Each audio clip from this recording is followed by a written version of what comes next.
Chasing love in an empty bar. Pour a drink till I make it past. The midnight hour seems to come and go, but I know. Walk on up with a drink in hand, sipping mixers cause you can. And all the lights begin to switch off. You're chasing the light, holding on for life, feeling the high, chasing the light, chasing the night, chasing the night, chasing the night,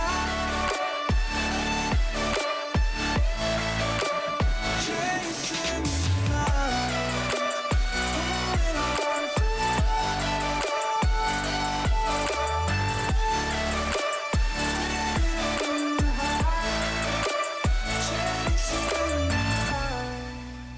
holding on for life, feeding the high, chasing the night, chasing the night. Hotel rooms and city squares, champagne bottles, drum and snare. The sights and cities seem to fall away when you stay. Locked in love for a night or two, losing sleep just to get off you. Day to day you wanna stay out. You're chasing the light, holding on for life, feeling the high, chasing the night, chasing the night, chasing the night, chasing the night, holding on for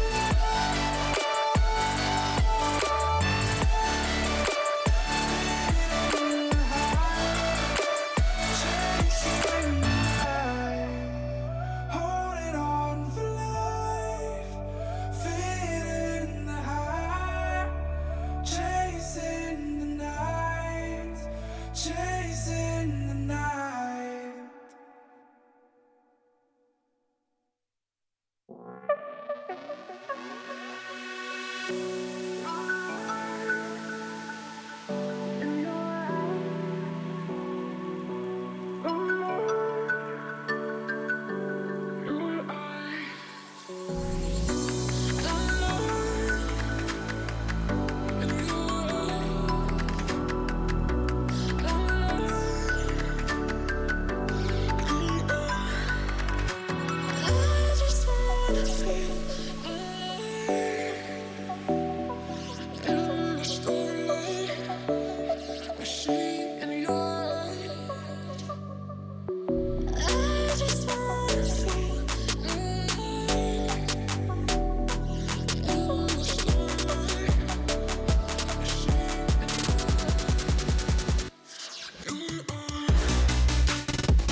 isn't over yet.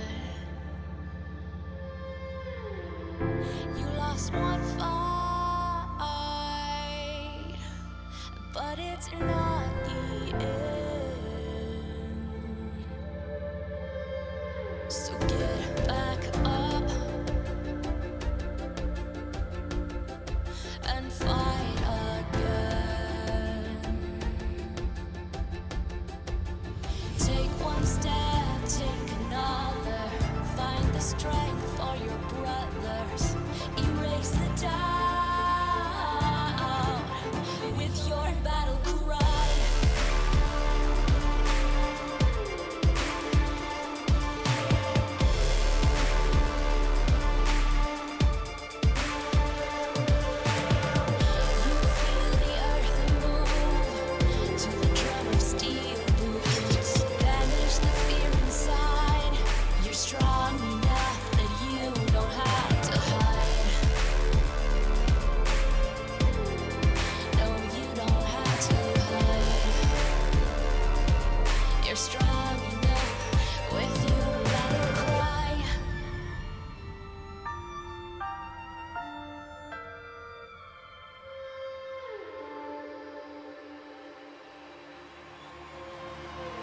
Clash of steel spills your blood. A whisper doubt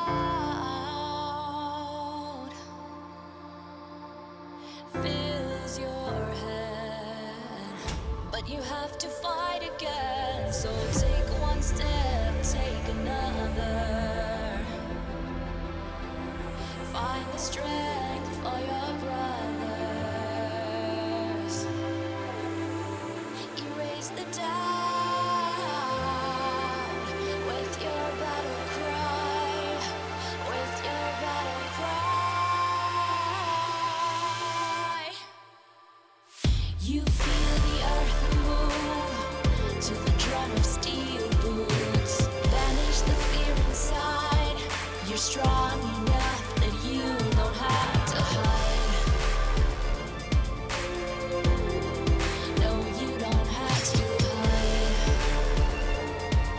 You're strong enough with your battle cry.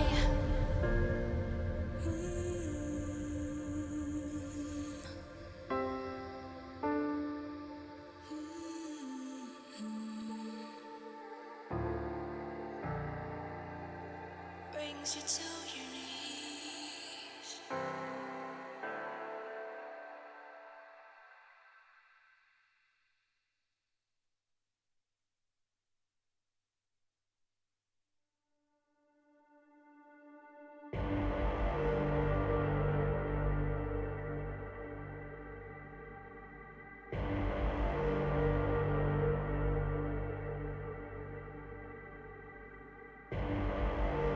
Rising out the ashes, coming from the ether. All I hear is static. Breathe a little deeper. Fallen, broken, a million light years away from home. My eyes opened, and now I've come to claim life. Oh, never let it go. These wings carry me. Live this fantasy. Running through the fire, fire. Gonna let it burn. I am the Messiah. Gonna let it burn. Running through the fire, fire. Gonna let it burn. I am the Messiah. Gonna let it burn. Gonna let it burn. Gonna let it burn. Gonna let it burn. Gonna let it burn. Found me in the darkness. Now they see me shining. Calling me a goddess. Thunder and the lightning. I'm falling, I'm faster. Making my way back, I'm close. close to home, I'm fighting harder because I've come to claim my throne. Never letting go. These wings carry me. Live this fantasy. Running through the fire, fire. Gonna let it burn. I am the Messiah. Gonna let it burn. I'm running through the fire. Gonna let it burn. I am the Messiah. And I live this fantasy. Running through the fire, fire. Gonna let it burn. I am the Messiah. Gonna let it burn. Running through the fire, fire. Gonna let it burn. I am the Messiah, the Messiah.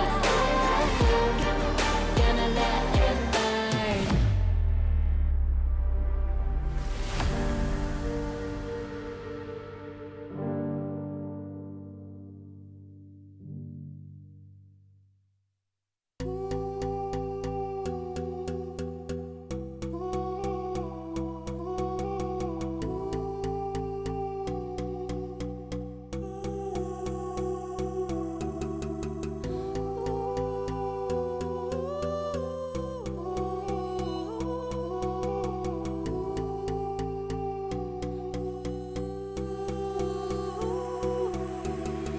We can't stay, so let's run away. And we shouldn't wait, not another day. I'm so in love, can you see my love? What you mean to me, living in a dream.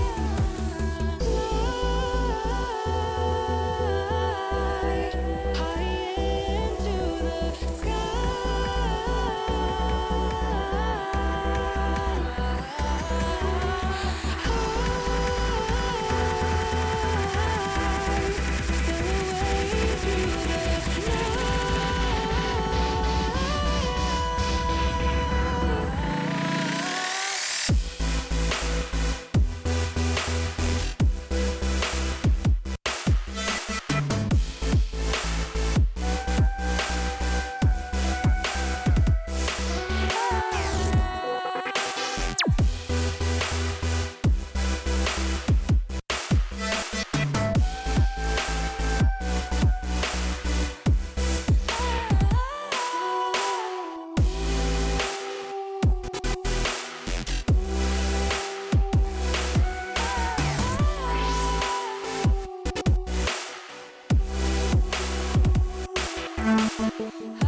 my heart into something gold. Knew I sold my soul to the devil long ago. I rode it all along on your way right before it broke. Time was thrown down the well, so I let you go. What I do right now. What I do right now for you, for you.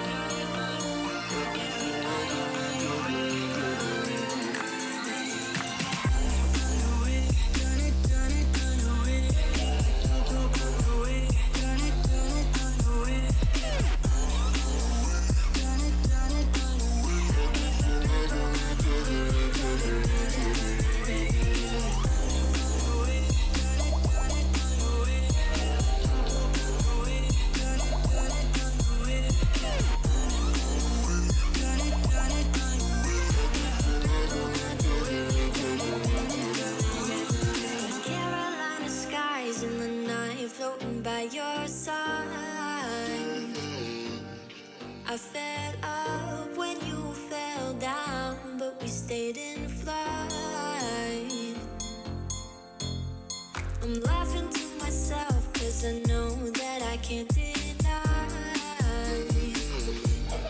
I can't find what you can't hide right inside my mind. What I do right now. What I do right now for you, for you.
Guess who's back?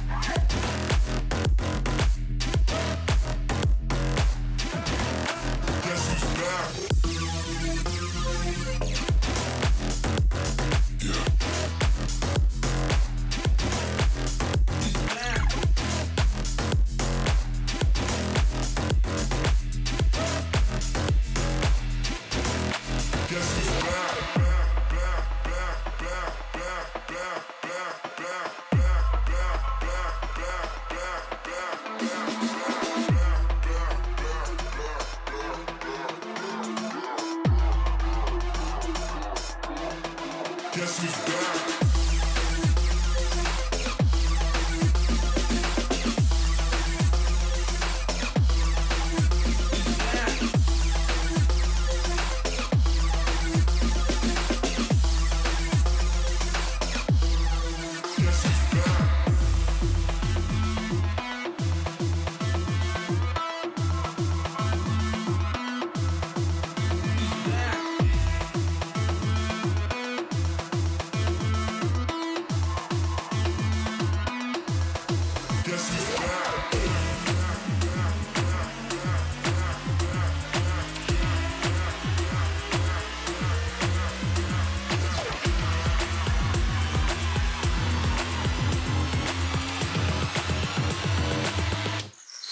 Guess who's back?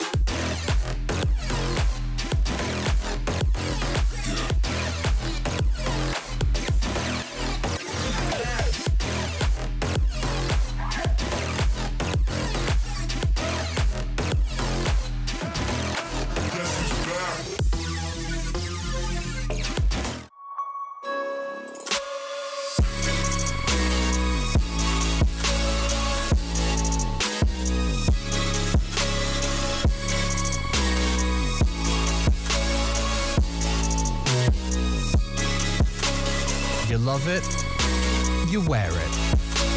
What's your style? Get your merch at shop.eslgaming.com.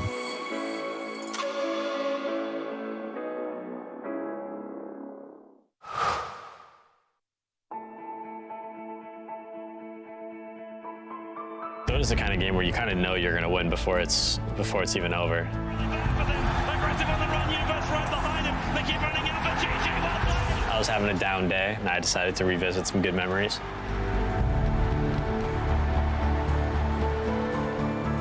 My name is Peter PPD Dager, and these are my moments of brilliance.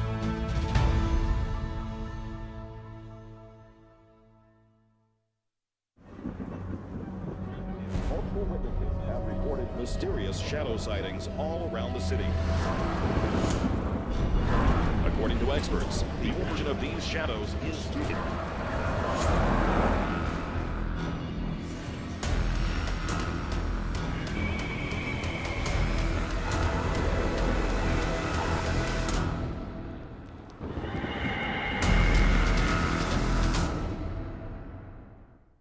You leave it to me. I'll get your taxes in an okay place. What? Well, just as soon as my audit is over.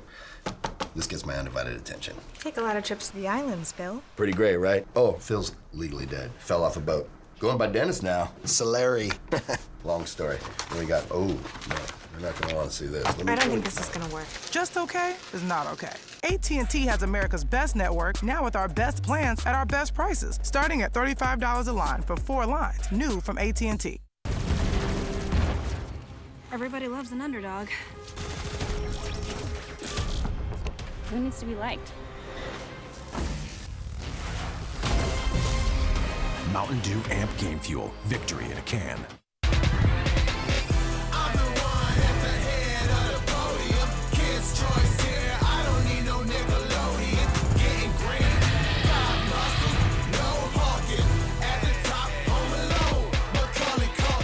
ESL 1 Los Angeles is brought to you in part by Intel, Mercedes-Benz, AT&T, Mountain Dew Amp Game Fuel, and GG Bet.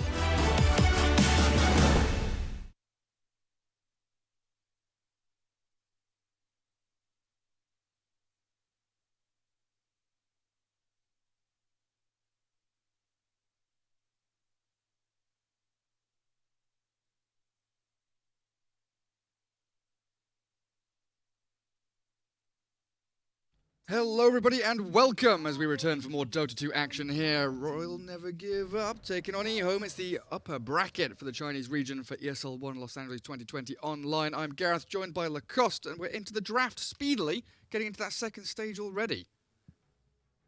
Hello Gary and hello to our viewers. This is what China has become. Dragonite first pick and AA was not banned out. Also Mars against the Centaur. That's kind of surprising. I've seen some of the NA matches, and Terrorblade, mostly EG, is just straight up picking this hero every single time they can. Yeah, what was it? Terrorblade with like Manta, E-Blade, Dagon, sundering and zapping people, blowing them off the face of the map. It was pretty fun to watch the other day. But very quickly, Nature's Prophet, Death Prophet, Phoenix, Tusk, Lycan banned out by RNG, so no Sylar Lycan this time around. Anti-Mage, Timbersaw, Shadow Demon, Void Spirit, then OD taken out by Ehome. So we're starting to see Anti-Mage get into that first phase of bans, but would you believe it, Lacoste, Dragonite AA, first phase opener for RNG, 5 seconds of stun from the laning stage is pretty insane. I thought it was going to be Mars +1, probably Dragonite, but they didn't ban Mars. This is the problem that you have right now in this 4-1-1 pick phase. Okay, this is such a good hero against the Terrorblade and Oracle. You cut into backlines, you find Oracle, maybe even force him to use ulti or just stay away from Terrorblade, then you can focus him down. And disarm pre-BKB on Terrorblade is going to be so good. I mean, you can use Manta Style to dispel it, but still at one point you're just going to use it to remove the Dragon Breath. What do they need? They need position 4. Yeah, something to kind of play with the Centaur, right? Because Oracle plays from Fog, trying to defend the TB. I feel like Rubik is okay. Every single time I see Dragon, Rubik feels so good. And stealing Pangolier ulti, so you're forcing Pangolier to use Crash. Stealing Ice Blast against DK as well, right? True. It's pretty nice. I like that. And Rubik's a nice lane set up for Centaur as well. Telekinesis, Stomp, get that retaliate damage going into the safe laner. The worry always is, you know, this Dragonite could be safe lane, could be mid. You're not sure where the DK is going. And Mars, Pango, they're both flexible between 3 and 4. So RNG pretty open. Either Rubik or Razor is still in a pool. Is great against both Mars and Dragonite. And this allows them to create a lot of space for Terrorblade. Definitely not what I expected. And they don't have a good setup for Mirana. That's interesting. It's position 4. Yeah, pos 4 Mirana. I mean, like Fortune's End into Arrow is kind of clunky and difficult to get going. Centaur, Blink Stomp, but it gives you Moonlight Shadow, right, for that surprise initiation. So Moonlight Shadow, Stampede, some really great, you know, initiation, but also disengage action up against RNG, who have got some pretty sick team fight. Arena of Blood with Ice Blast, Rolling Thunder from Pango inside the circle. I just love Mars as a counter to Centaur.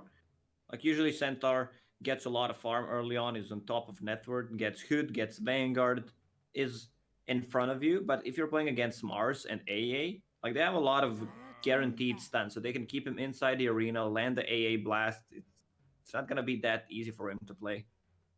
Final ban for Ehome. What are you particularly afraid of here? I guess it depends on what you're planning to pick up mid, right? Who goes along well with the TB? Could they think about Templar Assassin? I guess Pango, AA, Dragon Knight. Not fun to play TA into that. So many stuns. And a little bit of damage over time. Ehome can get Storm Spirit, but Storm can also be picked for RNG. There isn't too many good stuns. Yeah, Dragon Knight is, of course, a stun, but he can get out of Mars Arena, doesn't care about Pango or AA at all.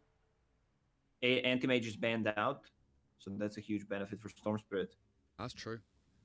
What about something like Huskar? I guess against AA, you don't want to be picking that. I've been kicked out of the lobby. Come on, Dota TV. China, let me in.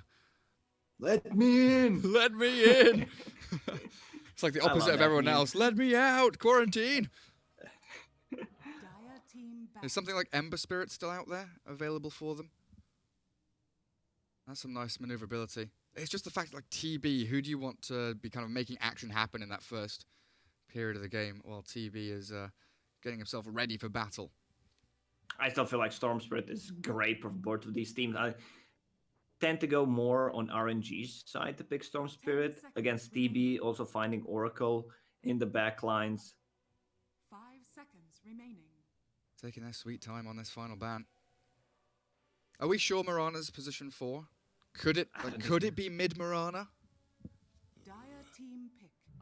Well, out goes the Ember that I mentioned, and Pugna gonna come out now. So they can still kind of swap things around. Oracle's very set in position 5, Centaur 3, TB1, but I guess Mirana Pugna you could theoretically shift depending on this last pick from RNG.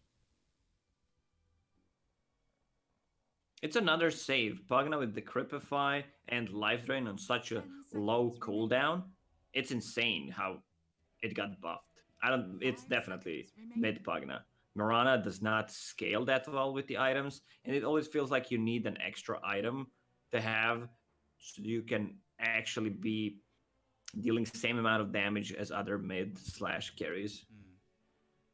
Pugna TB and Centaur, I guess, lots of tower damage. Like if they are able to win a team fight off the back of Sunder, False Promise, and of course this Stampede Moonlight Shadow initiation combo they've got, they can shred buildings incredibly quickly, Ehome.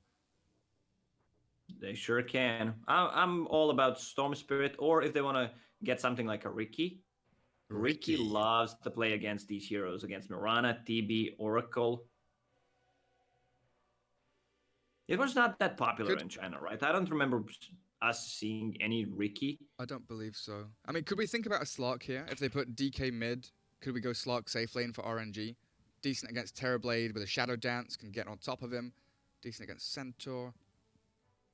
I guess there's a big chunk of magic damage from Pugna Oracle. It's a bit spooky. Ooh. A Brewmaster? Setsu Brew.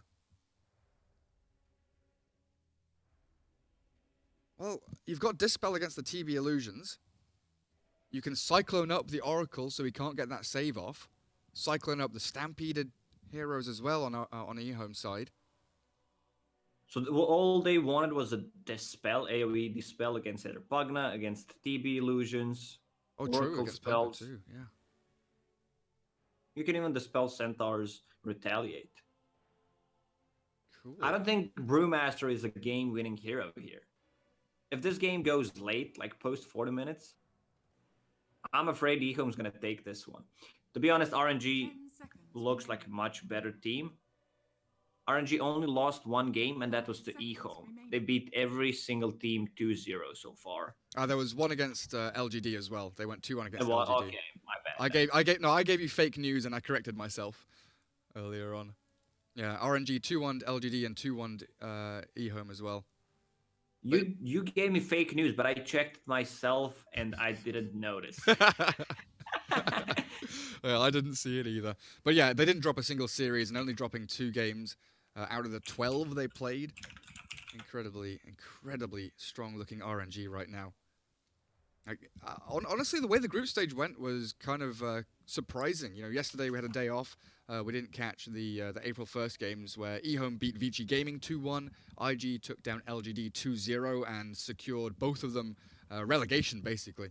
Not progressing to the playoffs, as LGD finished 1-4 series-wise, 5-9 game-wise. IG pretty much the same story, 1-4 series, 2-8 though in that game-to-game. And then Newbie got 2-0 by RNG, and that was a Newbie that were looking very good, defeating Vici Gaming IG 2-0.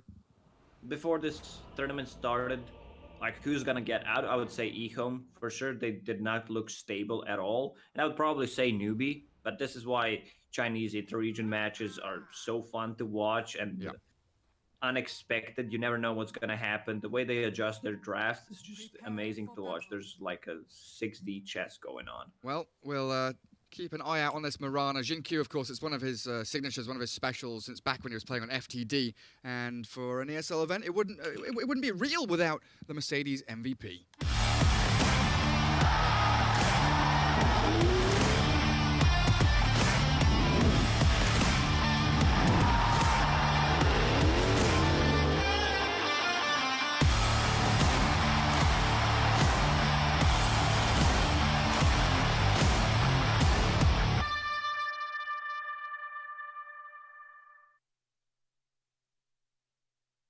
And back into game. There we go. Super on the AA with that headdress already up on RNG with Setsu. It is the mid-brew. He's got himself a little quelling blade there. September Pango with an Orb of Venom. Flywin the Mars. Swinging up to top. And for now, Monet is down bottom all on his lonesome. But AA should join him.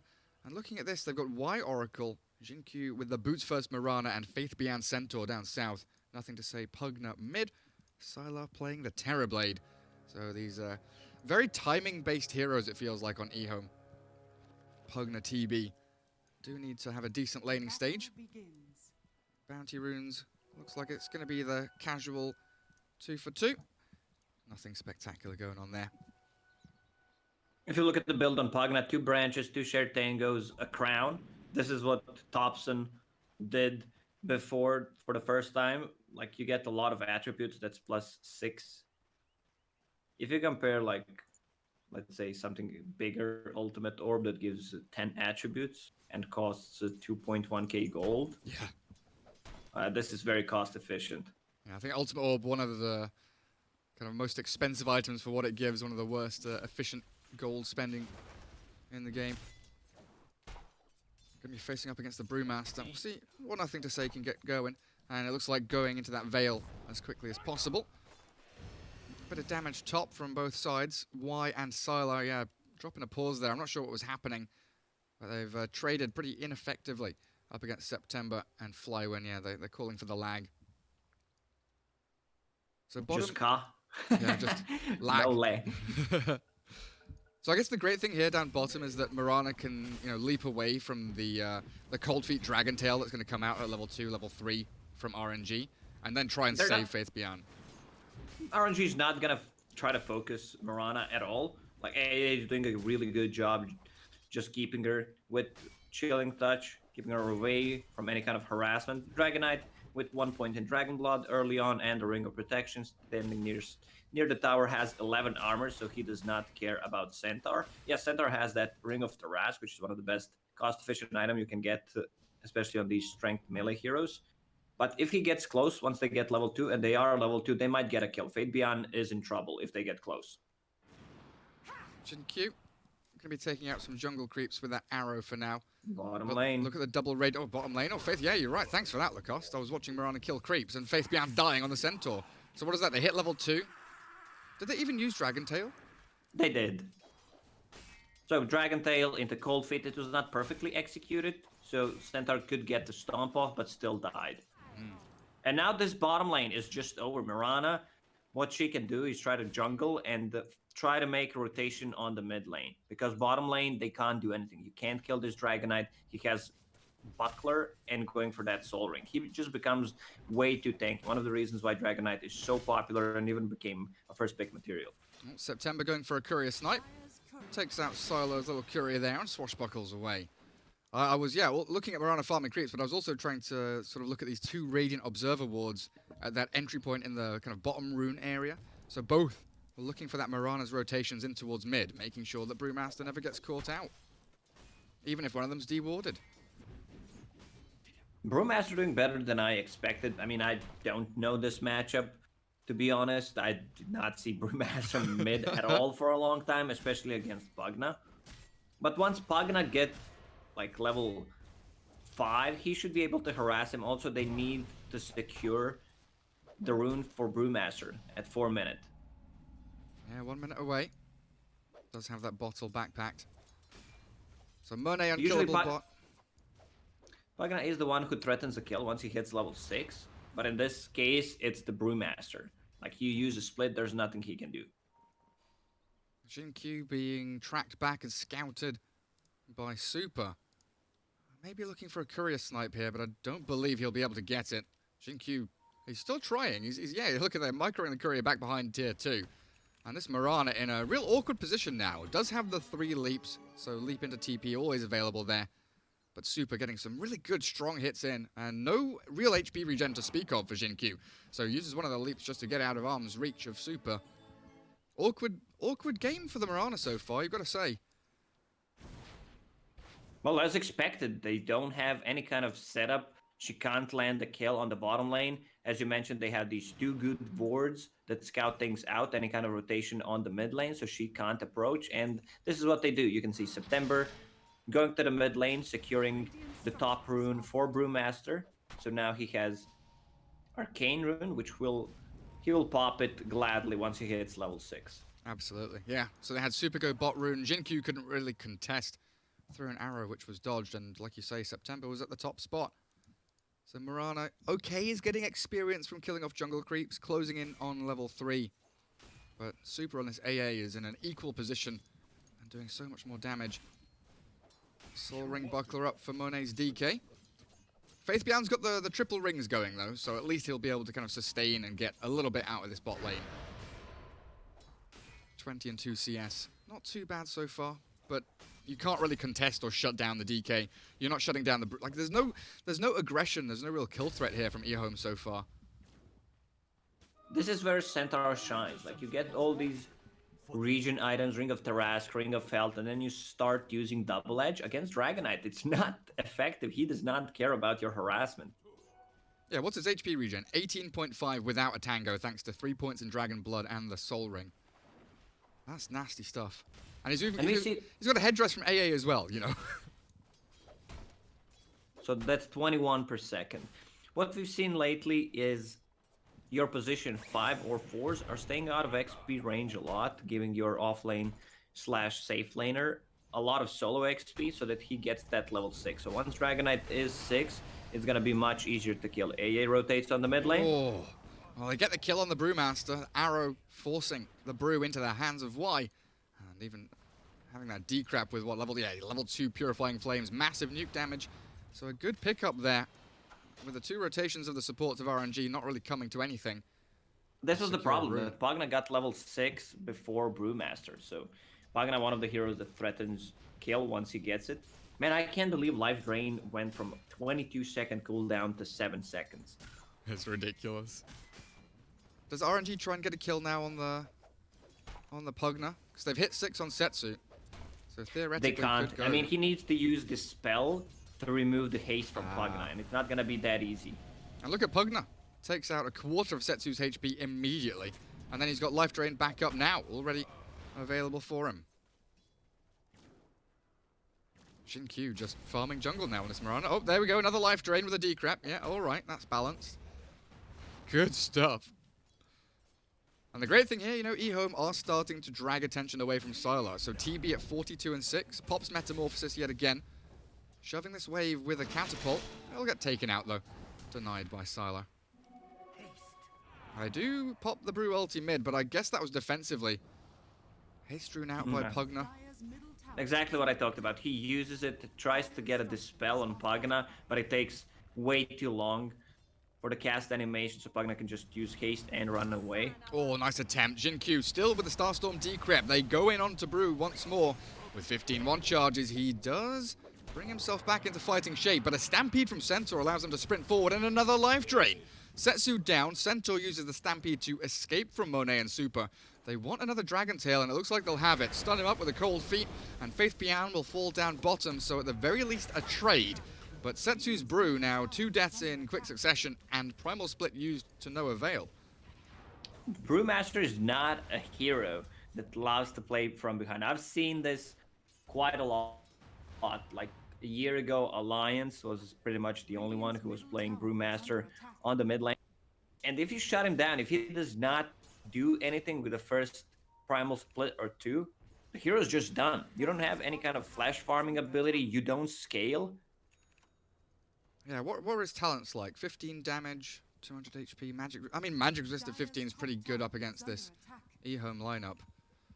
But item-wise, he is going straight into the Blink. We used to see Hand of Midas on Brew, right? Like, Midas into Blink. That was one of the best items for him.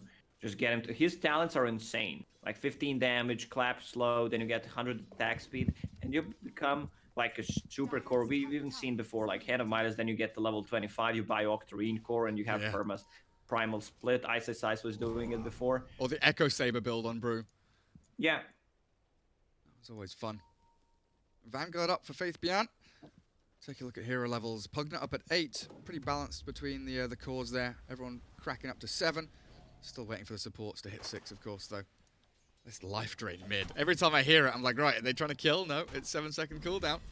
Veil, Decrep, Blast, and life drain. This might just finish off Setsu, you know. Ooh, it's close. Gets behind the tier 1. Why? Not quite nearby enough to snipe that one out. But it's Setsu having to run all the way back home. And I'm wondering with this now, Primal Split off cooldown, does he TP to a lane to try and find a kill somewhere else? Ideally, you would want to fight Terrorblade, but they can't find him. There's no aggressive vision besides the one on the bottom lane, and TB is not farming there. Also, I would want to see Pagnas going for more points in Decrypify. You get so much more out of it because of the life drain. Life drain goes down to 6 seconds, and sorry, Decrypify goes down to 6 seconds, and life drain is 7 seconds, so you can use those permanently. Yeah, it's real sweet. Terrorblade heading into Yasha with a triple Wraith Bands, tons of agility. And September with Flywind now trying to take out the outpost. 10 minutes hits. Not quite fast enough. 1 outpost apiece as Super, oh, he gets picked off down south. Near the outpost in that Radiant jungle. This is the big threat of the TB now, though. He's farming jungle. He's accelerating very quickly. DK, Mars, Pugna still up ahead of him, but that shouldn't last too long. And Ehome are coming down bottom for a tower now. Centaur's tanky enough to just walk straight into the tier 1. Level 4 Nether Blast with Y to keep them all sustained and healed. And Setsu seems a little bit lost, yeah. He's been pinged out in that jungle. Ehome know exactly where he is. Dire's top tower has fallen. We see a rotation on the bottom lane. TB with the TP. Also, one benefit for this Terrorblade with Iron Talon, it works on Ancients now. A big stack of Ancients coming out as well. Does he get both of those stacks? Beautiful from Sylar. Metamorphosis up. Sylar used that quelling, sorry, Iron Talon. There we go, he does. All because of you. You call for it and he gets it. Bottom lane, Arena of Blood. Amone runs, turns to fight with the Dragon Form, back onto Faith Pian. And this Rolling Thunder doing a hell of a lot, but they've got the save. And the Stampede to try and run away.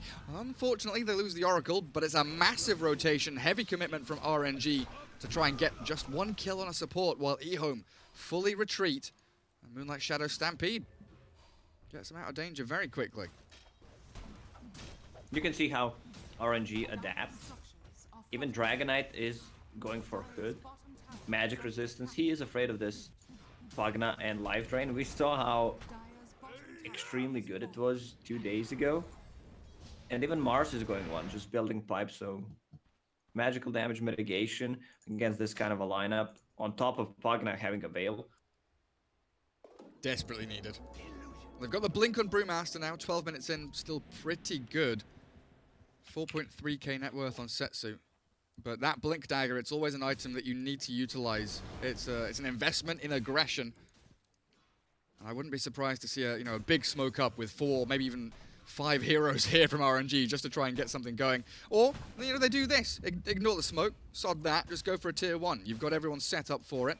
Blink Dagger ready, but Mirana with a leap is not the ideal target to go on.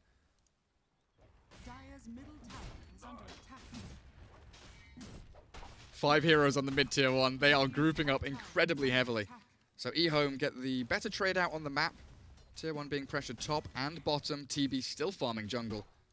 If you look at the heroes from RNG, they're very bad at taking towers if Dragon Knight does not use his ulti, so they just group up and take it by force. Dragon Knight taking everything. 22 armor, 33 region per second. Not bad. Well, they got this the tier 1 bot on Mirana will cripple that region. My goodness. Mars at least defends the tower top lane. Pugna Oracle not sticking around for anything more as they saw that 5-man death ball from RNG. They disengage. But still, Sylar untouched in the jungle. Very tanky center, and this is one of his big peaks, right? He's got Hood, Vanguard, Ring of Tarask, Boots coming out. Yeah, there are the Boots for Faith Bian. He'll be that frontliner.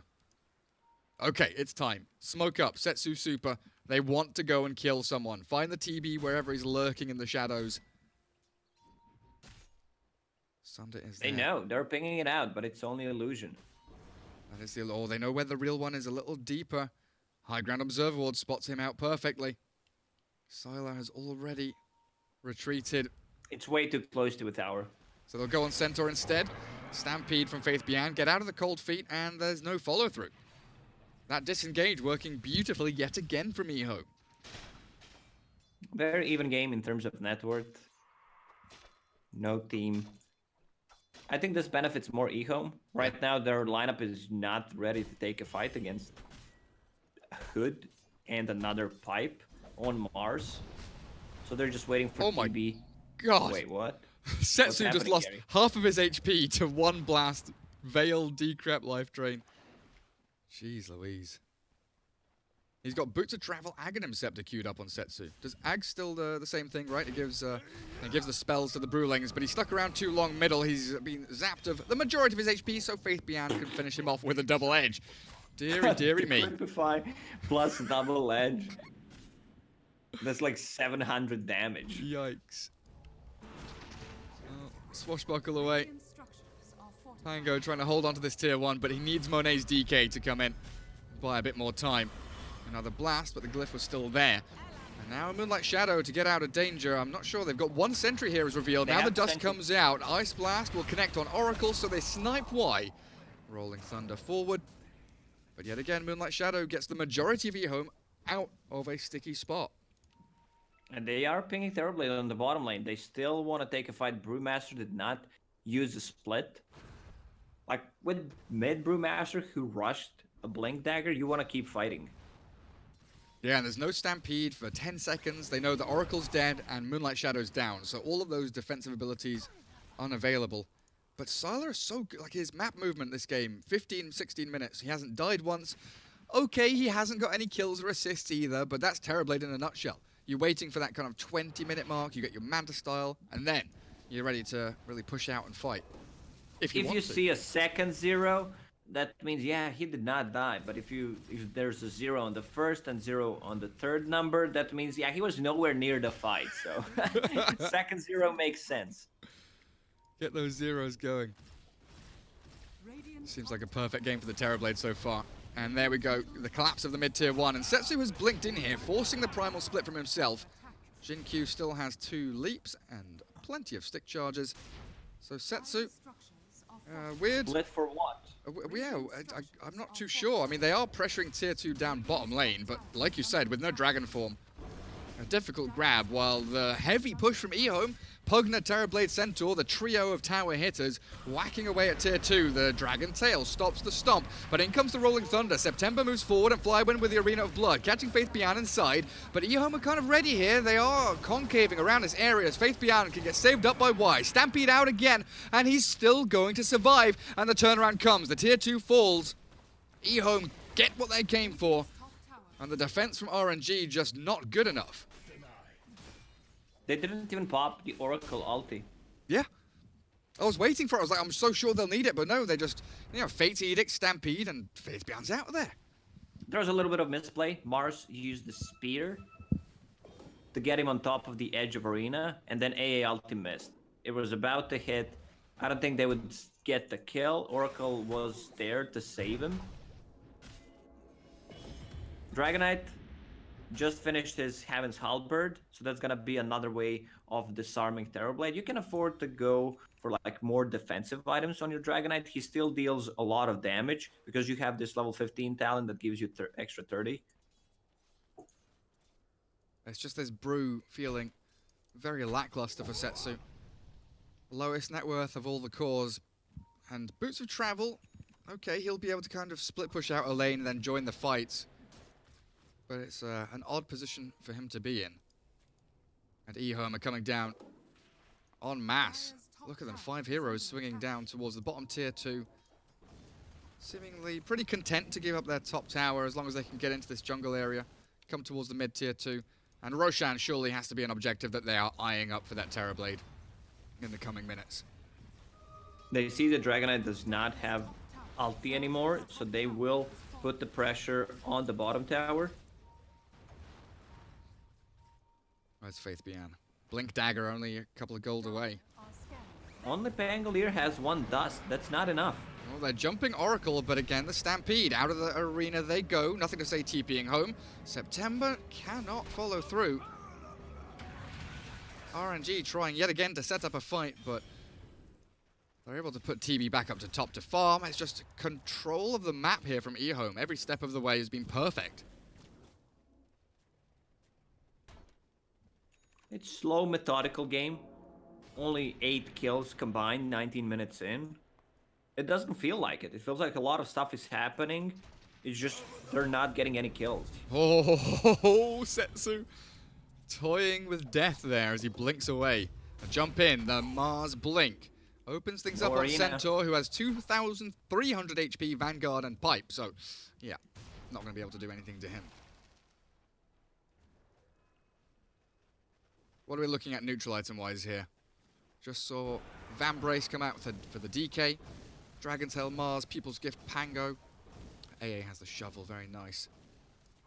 Are they going to try and jump anyone? Centaur's the only one really showing out on the map, and Faith Bian feels pretty unkillable. They'll try with a spear back.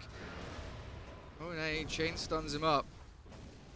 But that's not a lot of damage. Arena of Blood being used by Flywind too.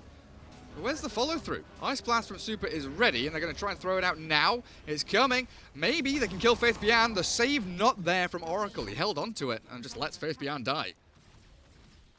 Dragonite still has like 15 seconds left on his ulti, so they might chip away some damage on the tower, try to force a buyback, which he does not have. Primal Split ready. There's the jump. Clap into Split. Why?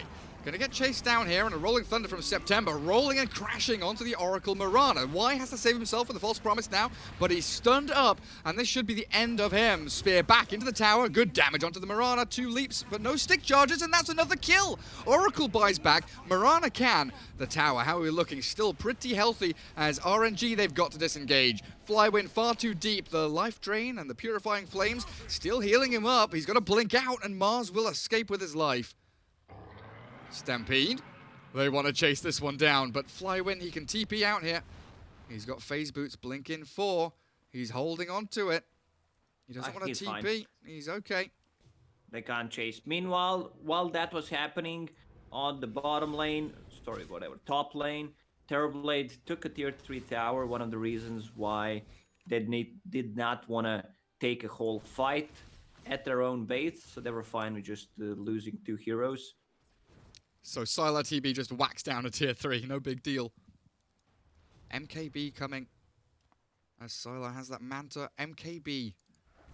I guess magic damage up against the Dragonite. These kind of tanky heroes with a lot of armor is pretty good. Brew. Still has the dodge chance. Is there any other evasion there? I guess it's mainly just about the magic damage, right? Oh, of course, yeah, you're right. The halberd is there from DK. True. But these two cores have hood. Like Dragon Knight is prepared for that MKB against both right clicks from TB and procs from MKB, which are magical. Dragon Knight out in the open. Pugna TB, also Pugna DD with a Terrorblade and an Oracle down here. Just hitting creeps with illusions. How far is Setsu now? About 2.2k? No, 1600 off of the Aghanim Scepter. Very bad mathematical skills, Gareth. Mid lane, zap out onto Jinkyu. Blink Spear into Ice Blast, nicely executed. 8-4 at 23 minutes. It feels like one of the pacifist, most sort of passive games of Chinese Dota we've seen so far. Jinkyu couldn't find any openings on Mirana. To be honest, it was not a good Mirana game to start with. And I don't like this skill build. You're maxing Starstorm instead of maxing the arrow. Like if you hit the long distance arrow, it's 500 damage. And it lowers the cooldown. Dire's middle tower is under attack. Oracle going around D-warding. Radiant's bottom tower RNG have to defend that bottom lane. Dire's middle tower has fallen. It's always one of these troubles when you feel that you're behind in map positioning. You want to put yourself in a spot where you can trade towers, but I feel like Ehome just have the upper hand in any of those scenarios. Like Centaur can put himself out on the map and split push, hide in the trees, clear out a wave here and there like he's doing now. Draw attention of the opponents to come back in, but it's TB Pugna that can just plonk themselves down in a lane and push tier 3 and high ground. Pugna's Netherward is not that strong this game. They have like 4 strength heroes.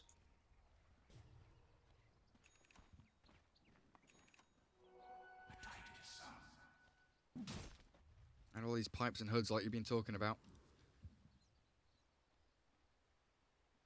Oop. September Vlad's. It's been a kind of a sad game for this Pangolier. Hasn't had too much to do. He's getting some decent Rolling Thunders out. RNG do need to really get into those back lines, kill the Oracle first, then find the TB. Pugna's also a massive target for them to get. But Ehome in this position here where they are threatening high ground with all of their ultis available. Moonlight Shadow Radiant's bottom tower is to under hide them attack. away. RNG sitting near their mid tier 2. No commitment just yet. Interesting that Ehome don't think they can take a head-on fight into, I guess, Mars ulti, Ice Blast. These big team fight ultis are very spooky if you're pushing up into a choke point. The prize is mine. Smoke from RNG. Let's see if Pugna shows on the bottom lane. He's hard to catch. Sneaky little Skelly has a blink dagger and he just DPs out.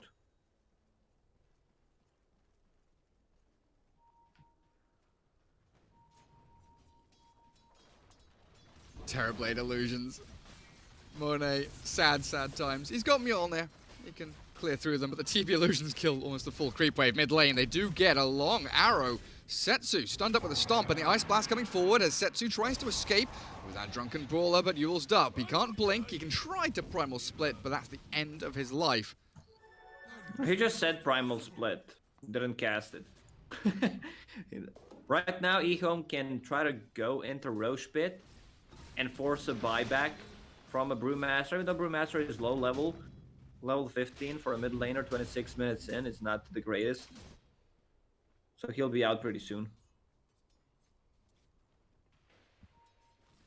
Flywind, double damage rune.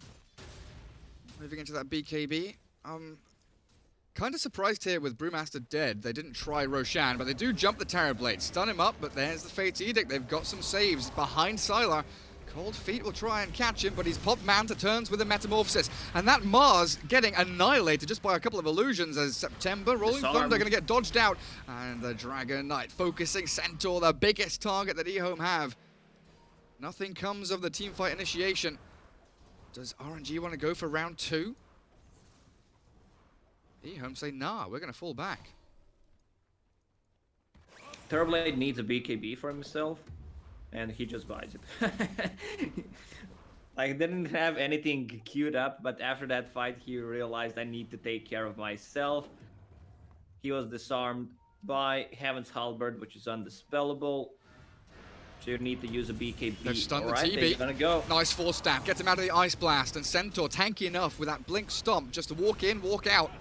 Primal split here from Another Setsu, disarm. and they're still focusing the Terrorblade. Sylar, false promise BKB. He's got a Sunder at the ready. Who's he going to go on? Monet's the target. Super dropping low as Faith Beyond. The Stampede's now down, so the chase limited from Ehome. RNG looking to reset. Super the only one to fall so far. And Monet able to focus down Y with September, destroying the Oracle. So 1-for-1 exchange.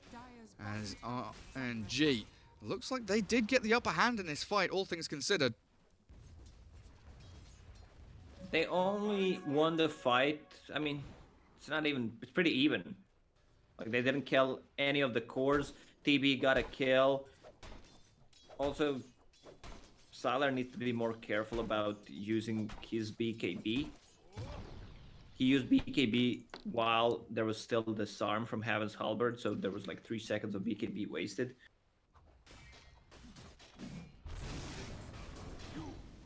And finally, Roshan time. RNG trying to sneak it out. But Jinkyu has the arrow to scout them inside the pit, and they've not done that much damage. He's sitting around half HP. Oracle can buy back 15 seconds on that death timer. I wonder if they try and take a fight here, if Terrorblade just pushes down bottom lane and gets a tier 3 for the exchange. Because Sylar, okay, now TP's up to the outpost. Mars, he's got to jump, catch in, does shove.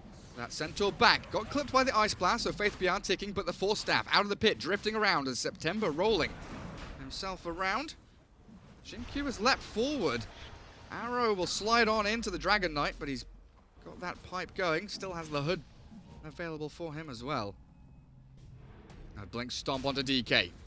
Sylar Metamorphosis gets turned on though.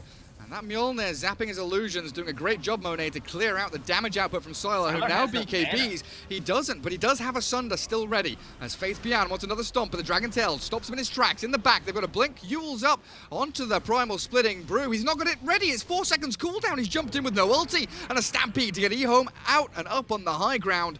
As that Setsu Brew buys back and wants to continue this fight because Roshan sitting on 3,000 HP. Still a viable option here for RNG, and they're pinging it. They want to go back in the pit. Roshan, arrow stunned up. Metamorphosis is going to be down in like 10 seconds time. Seems like a good spot for RNG to keep on going.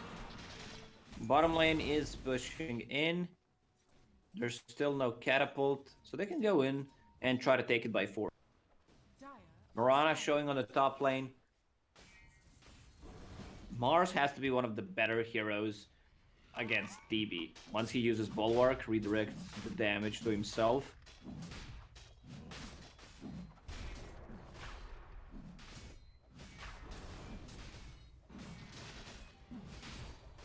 They do try and finish off Roshan.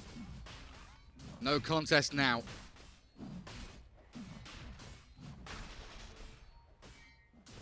Ehome just giving it up.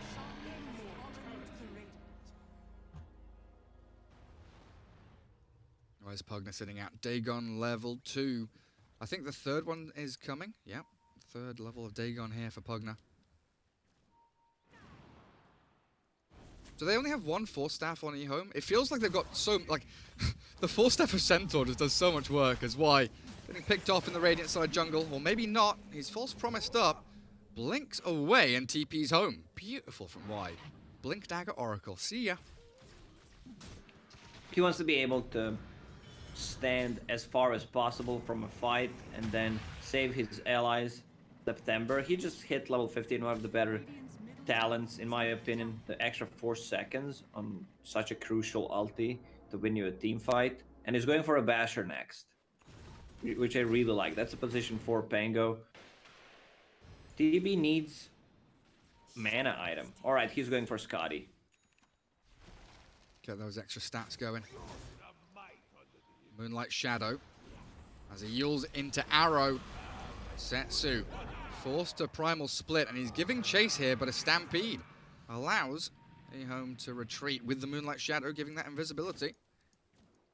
2 ultis used defensively, though. 80 seconds and 95 remaining as Brewmaster tries to find Centaur top, but this is the thing. This Ehome lineup are playing the map so well, forcing that just... RNG can't get out across towards the enemy base. They would love to go and take a fight under a tier 3 somewhere. But Ehome don't give it to them. Dragonite is way too scary at the moment. He has the same amount of farm as Terrorblade, Daedalus, and Fuel Mjolnir, so a lot of damage output in a short period of time. Even has a Paladin sword. The only way they kill this Dragonite, if DB gets low and they use Sunder on him and then just burst him down. Terrorblade, alrighty. Silver Edge. So he wants to be able to break the Mars, break Pango, DK, and Brewmaster. I mean, you can only break one guy at the moment. Spicy. And he's got that Mindbreaker as well still. I would love to see this Dragonite go Aghanim Scepter after BKB. Yeah, one of the reasons why Silver Edge is such a good item is that debuff now reduces regen and heals by 50%. Have you seen that one where you use Spirit Vessel and Silver Edge on someone, and if their allies use heal, they actually damage them instead of heal? Pretty insane. God damn. Negative heal, negative regen. Well, again, the Stampede gets them out of danger, but it puts them into a nice map spot where they can kill off the Pangolier. RNG felt pretty good chasing Ehome away as Terrorblade. Caught by Flywind. Monet has the Dragon Tail. Good chain stun, but a bit of heal and a bit of save as Y and the Pugna. Allowing Sylar to walk it off again. He still has Manta and BKB. Do they have reveal? They need a gem on this. Oh, they do. Flywind has one, yeah. But look, as soon as that happens, they've got Mirana farming, taking outposts. Centaur is able to keep himself going as well. And RNG, since 10 minutes in, have been going around as this 5-man ball, trying to make things happen. Ehome not giving up an inch. Ehome has a good lineup in terms of just prolonging a team fight with Life Drain, resetting, Centaur, ulti, 4 staffs, anything from Oracle. While RNG wants to win a fight right now, use a split, and get the most out of it. Same goes for Dragonite ulti. Mars is strong, but only if Arena is up. Oh, the Force Blink Stomp, the long-range catch. 3 blinks on this dire side now. Getting right up into the face of September, who doesn't have buyback. Now Primal Split, trying to focus Faith Bian. He's tanky, but is he that tanky? Life Drain will keep him up and running as the Ice Blast flies in onto that Mars Arena. But RNG struggling just to bring down one hero. Faith Bian finally gone for 70 seconds. The Terrorblade, he's battling into Monet, but like you were saying, Monet's got a massive chunk of damage to swing back into him himself. Sylar still with the Sunder, has Manta and Silver Edge. False Promise up to buy him time and pop the Aegis. As Setsu caught by Y. One more zap, there we have it. Purifying Flames to do the job, and Sylar, he is kept up, destroys that poor Brewmaster and Ancient Apparition in the back lines. Picked off by nothing to say, so a 5-man wipe as Ehome come through strong. Powerful maneuver, and this Life Drain not only aggressive with a 7-second cooldown, but putting Sylar back to full HP. They actually killed 7 heroes. Flywind bought back, and they had Age. This game might just be over. Terrorblade is way too strong. They have too many heals, saves for him, and as I just mentioned, RNG wants to take a fight and win right now. This Brew Split, even though he has Aghanim Scepter and level 20 talent with extra HP to the bowlings, it doesn't do anything. He's being annihilated. An E-Blade from Jinkyu finishes him off, and that's a dive back from Monet. Full lane of barracks gone top, and with a double catapult wave mid, it's GG. They've called it. Game 1 goes to Ehome. 22,000 lead in a 14-10 game when it was that superior map movement, the saves on the Terrorblade, disengaging from every single fight that RNG tried to start with. Stampede, Moonlight Shadow, False Promise. A really, really beautifully set up draft there from Ehome, and obviously leading to questions about the Brewmaster last pick from RNG. It's not a game-winning pick.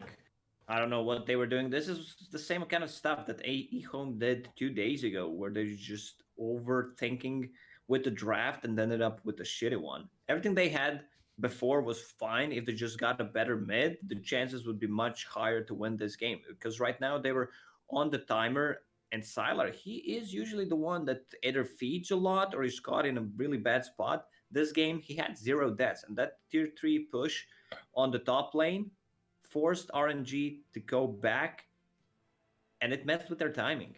Yeah, Pugna 508 as well. Nothing to say, having a very good game. Here in match 1 in this best of 3. RNG taking on Ehome. Ehome now 1-0 up. We'll jump into the lobby. Hang on, let's have a look at that graph. I just want to see how, it was so close for the first 20 minutes, but, you said it like 10 minutes in. That favors Ehome, the fact that their draft can go later up against the DK, the Mars Brewmaster.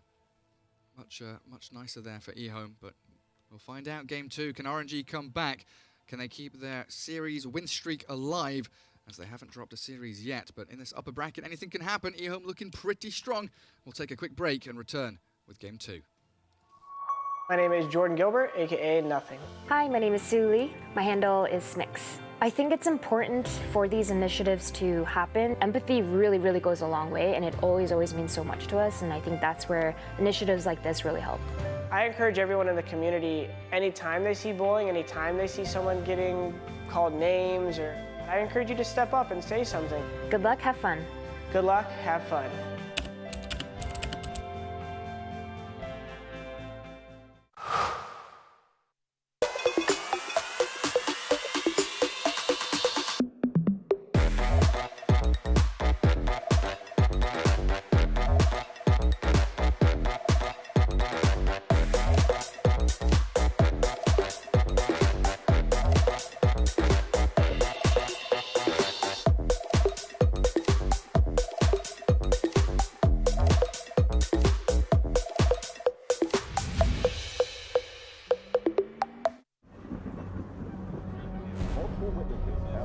Mysterious shadow sightings all around the city.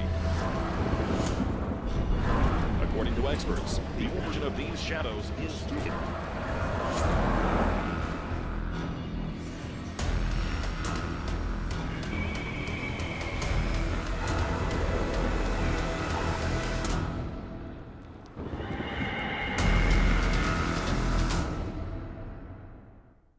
You leave it to me. I'll get your taxes in an okay place. What? Well, just as soon as my audit is over, this gets my undivided attention. Take a lot of trips to the islands, Phil. Pretty great, right? Oh, Phil's legally dead. Fell off a boat. Going by Dennis now. Solari. Long story. Then we got, oh, no, you're not gonna want to see this. I don't think this is gonna work. Just okay is not okay. AT&T has America's best network, now with our best plans at our best prices, starting at $35 a line for 4 lines, new from AT&T. Everybody loves an underdog. Who needs to be liked? Mountain Dew Amp Game Fuel. Victory in a can.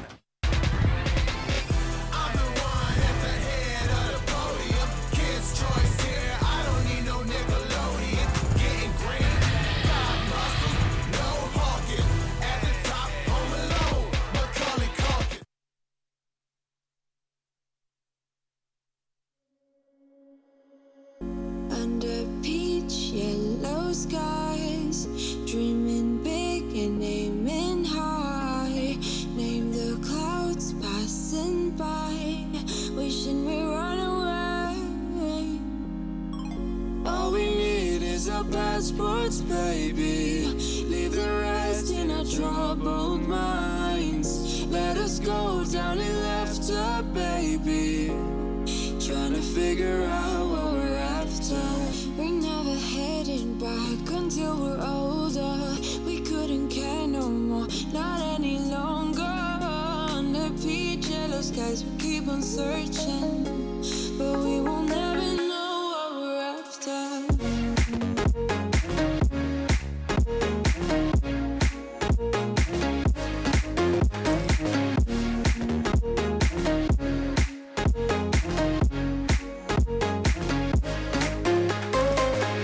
Book a plane, fly away.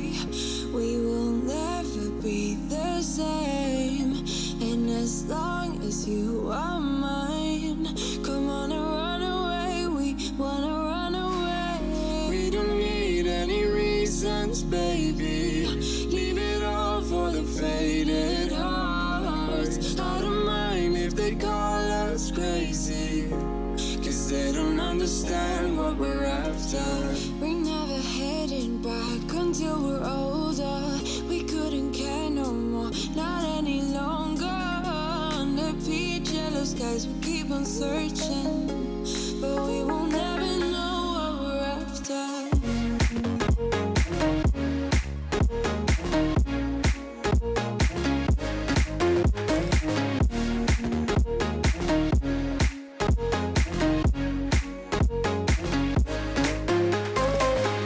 We're no kids no more. I need to feel alive in this dreadful town. I'm running out of time, and as long as you're mine, I wanna run away. We're never heading back until we're older. We couldn't care no more, not any longer. Under peach yellow skies, we keep on searching, but we will never know what we're after.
Chasing love in an empty bar.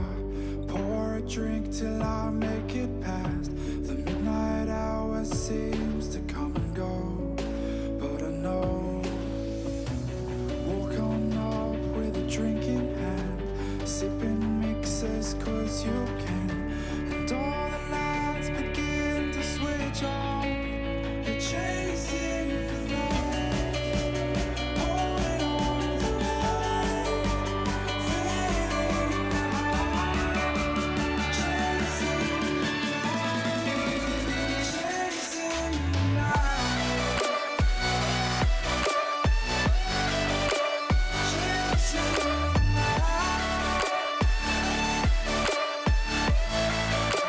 night, chasing the night,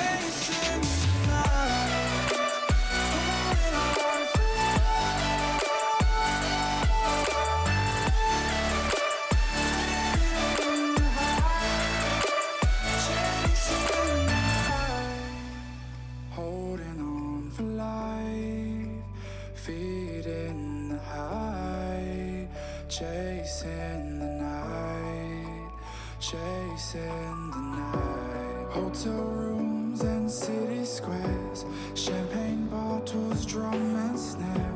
The sights and cities seem to fall away when you stay.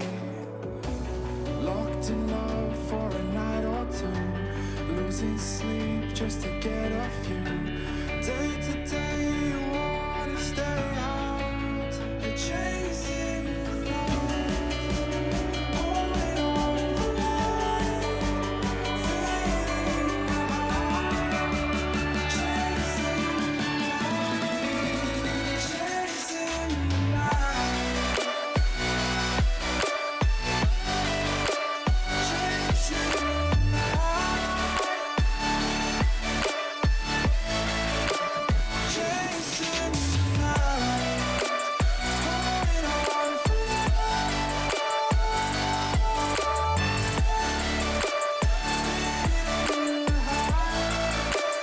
chasing the night, holding on for life, feeling the high, chasing the night, chasing the night.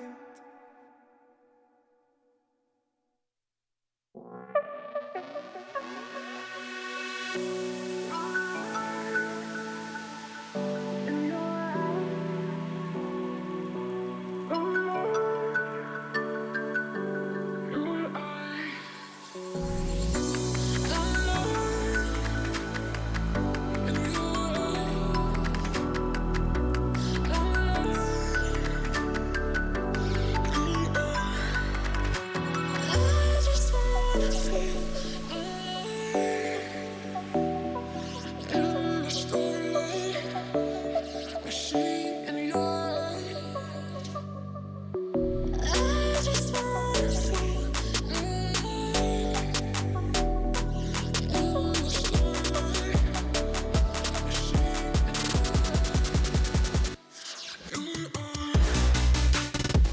in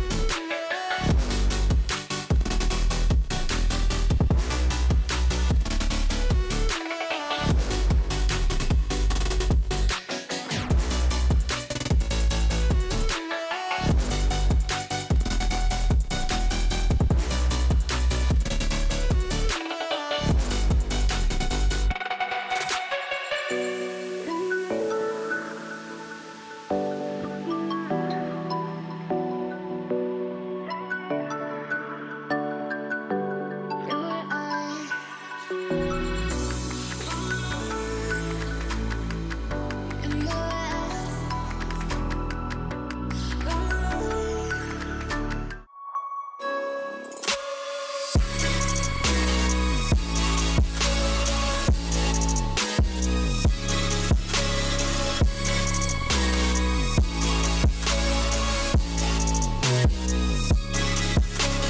You love it, you wear it.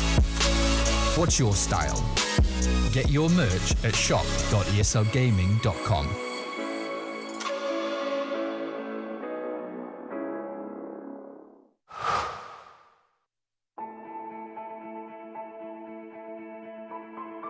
Dota is the kind of game where you kind of know you're going to win before it's even over. Aggressive on the run, Universe right behind him. They keep running out, but GG well played. I was having a down day, and I decided to revisit some good memories.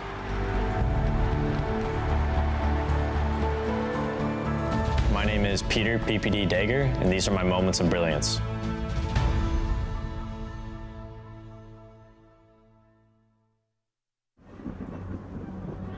Multiple witnesses have reported mysterious shadow sightings all around the city. According to experts, the origin of these shadows is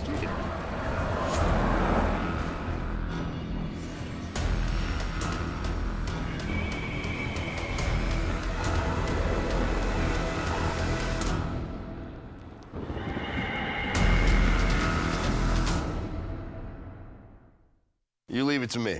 I'll get your taxes in an okay place. What? Well, just as soon as my audit is over, this gets my undivided attention. Take a lot of trips to the islands, Phil. Pretty great, right? Oh, Phil's legally dead. Fell off a boat. Going by Dennis now. Salary. Long story. Then we got, oh, no, you're not gonna want to see this. I don't think this is gonna work. Just okay is not okay. AT&T has America's best network, now with our best plans at our best prices, starting at $35 a line for 4 lines, new from AT&T. Everybody loves an underdog. Who needs to be liked? Mountain Dew Amp Game Fuel. Victory in a can.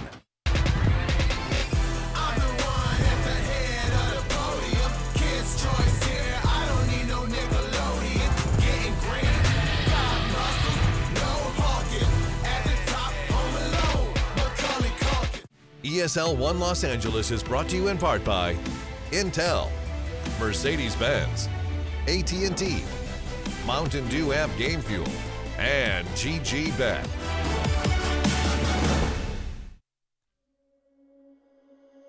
Under peach yellow skies, dreaming big and aiming high.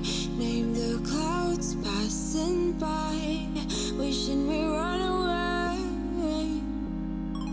All we need is our passports, baby. Leave the rest in our troubled minds. Let us go down in laughter, baby. Trying to figure out what we're after. We're never heading back until we're older. We couldn't care no more, not any longer. Under peach yellow skies, we keep on searching, but we will never know what we're after.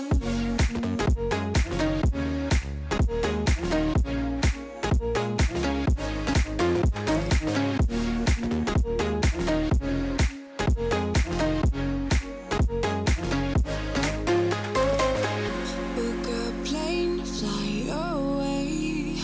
We will never be the same. And as long as you are mine, come on and run away. We wanna run away. We don't need any reasons, baby. Leave it all for the faded hearts. I don't mind if they call us crazy, 'cause they don't understand what we're after.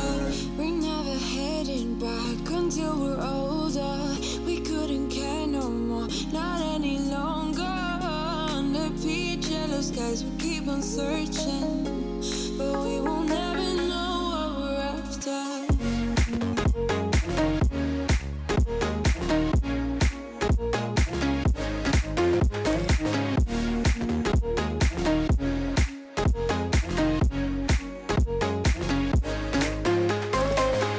We're no kids no more.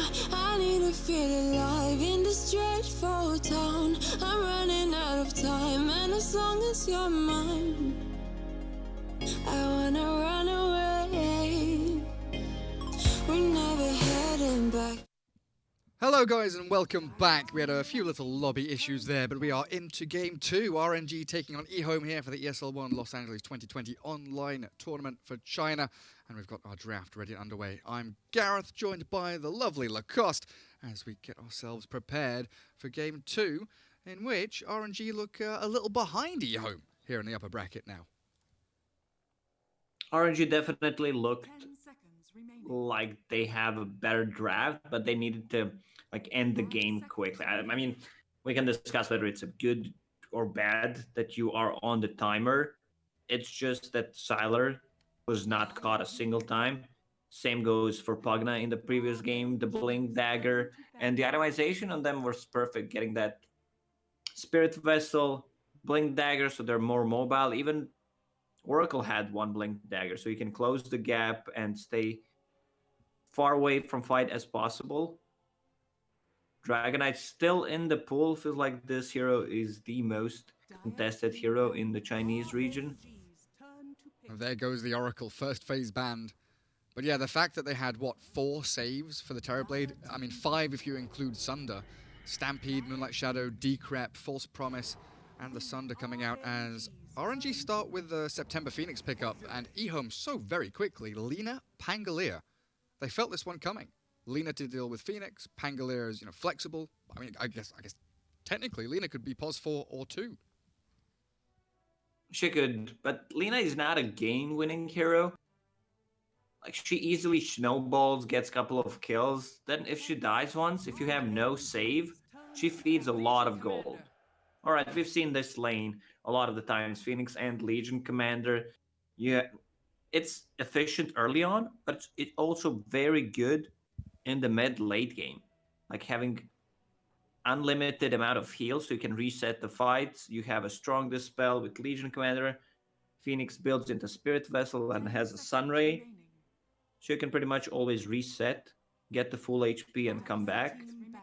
And getting the catch with a duel onto fragile heroes like Lina, especially in that kind of mid to late game like you're talking about, where buybacks become so important. Legion can be the kind of turning point if she's able to pick someone up on the map and turn that into objectives potentially. Shadow Demon removed out, so that would have been a good save against Legion. And of course we've seen Ehome do pretty well with it, along with illusion carries that Sylar does love. I'm noticing Lycan still in the pool though, Lacoste. The Sylar special could come out here. It could. It always gives them ability to like play fast, go for Roche, take objectives, and you can easily kill the egg, maneuver around Legion Commander. Like he blinks, before he blinks in and gets the first initiation on you, might go for a duel on you, then you just outrun him. Ogre Magi. So even more attack speed with Bloodlust to handle that Supernova. And also a hero that you don't mind, walking into enemy territory to scout out or start a fight. Very tanky, can maybe escape, but giving up his life is often, not meaningless, but less relevant than other heroes for sure. 10 seconds remaining. Also, Lacoste, you call Weaver a she, but you call Legion Commander a he. What's going on there? No, I don't know. It's just I think Legion Commander was male. Yes, in Dota 1. Dota 1. You are right. Yeah, I guess that's why. So I never adjusted. You're stuck in your Even old after ways. after 8-9 years, I'm still thinking it's a he. Oh, dearie me. Well, RNG, where do we head into now? You've got your Flywin and your September heroes. Is it time to grab something for Super? It is, the Lich. So, pretty nasty teamfight composition. Chain Frost onto Legion to hunt, chase people down, or even onto a Phoenix to dive in. They've got themselves Chain Frost into that duel if people do gather around. And that's one of the things about, spells like Duel. You cast it, and it's this dogpile effect where people come in to save or to do damage to try and get rid of the duel effect. As Ehome now with a Troll Warlord. Another hero that does have kind of a save behind him. Who, Troll? Yeah, Battle Trance. Something to It's just kinda stay tricky. alive a little bit. Playing Troll into Legion Commander, if he gets the duel before you use Battle Trance, and there's no other save on Ehome, there's no like Wyvern, there's no Shadow Demon Oracle to play with you, it could be tricky. I want to see something that builds into Yule Scepter or just Guiding Potential. Pugna's still in a pool. They might just grab Pugna. It's good against Lina. She has spells that cost a lot of mana. Netherward got buffed, so level 2 Netherward, level 1 Netherward is what was level 2 Netherward before. The Cripify just completely shuts down this hero. I think they ban it. I was thinking they either pick it here or they ban it, right? Because Ehome could enjoy the Pugna themselves. If they put Pango 3, Lina 4, Ogre 5, Troll 1, Pugna mid could come out here. Decrep to kind of deal with a duel. Allow Troll or whoever it is to stay alive a little bit longer. Decrep into Chrono onto Void is nice. 10 seconds remaining. Final ban for Ehome though. Looking for that mid hero from RNG as the Void, Chrono plus Supernova. Again, massive team fight combo here from Super and crew. Ehome are very single target focused. RNG's turn to ban. I'm still thinking. I know I was missing one in the first banning phase, and that's Void Spirit. Oh yeah. He's still in the pool. I mean, Void Spirit does not like to play against Lina. It's like 65-35 matchup. Do they ban the Pugna now? Or do they think this Lina is more likely than not heading mid? That's the tricky question. Do we have enough tower damage for both sides? I guess Legion and Void are decent. Bloodlust plus Ogre is with Lina, even with the Fiery Soul, you can shred through towers with just like a Blightstone or something on someone. What RNG wants to do is take a fight and then go for towers. Like, they're not gonna slow siege anything with these heroes. Storm Spirit's also one of the heroes that is extremely good for RNG, but they are picking it blindly. But they ban out Pugna. And an OD. That's good. I feel like RNG, no matter what Ehome picks, I'm gonna say RNG just won the draft. They might get, what do you get here? Razor still in a pool? No, I mean, they can you could Troll swap mid? Lina. They could also swap Lina to be position 4 and get a better mid, have Troll on the safe lane, while Pangolier is 3. I mean, if they want to go Razor, they could put Razor against Legion, Troll mid against OD is not too bad. Lina does shift into the 4 with Pango 3 down up top. No, down bottom, their dire side. It's a hard choice for Ehome. I feel like they already lost the draft no matter what they pick.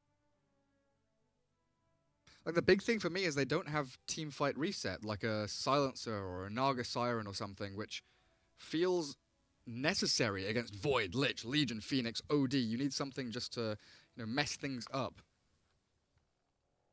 Cause a bit of chaos for RNG. Whether it be jump to get in the back lines or, a heavy team fight reset or a big ulti, like a Ravage or whatever. But picking... This needs to be something like, I don't know, Broodmother to just snowball. It needs to be some kind of cheesy pick. Otherwise, it's not a hero that checks the boxes that Ehome needs. There are too many boxes, Lacoste. Too many boxes to check. They need so much from this last pick. Have they pulled out anything weird? Magnus they've picked up could go decently with a Troll. That gives them a better team fight, gives them acceleration. Invoker maybe? I don't know, Invoker against OD, if you have that lane matchup, doesn't feel particularly good. You can't pick Huskar into this, that's a pretty nasty pick. Can't pick like a Medusa. Grab a Rubik. So that's their 4, and Lina does stay in the 2. Yeah, that's how it goes. Well, if you didn't want to pick a hero with a teamfight reset, you've picked a hero who can steal Chronosphere or Supernova or Chainfrost or whatever it may be. If someone needs to step up in this game, that's definitely Jin-Q. Stealing OD's Astral to save people, Lich's Chronosphere, Lich's Chainfrost or Chrono. It's such a tough game. This feels like a pub lineup from Ehome. So RNG with the kind of MVP draft, and Jin-Q, the hero or the player that you want to step up, as Mercedes, of course, for this ESL 1 event, providing the MVP.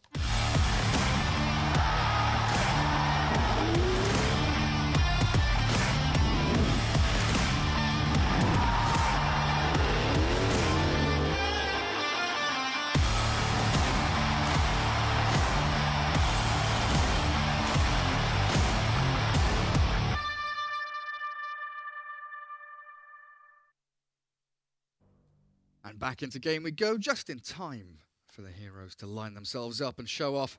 The September Phoenix up front, and the troll here for Sylar over on Ehome. Game 2 in this best of 3 upper bracket for the Chinese region.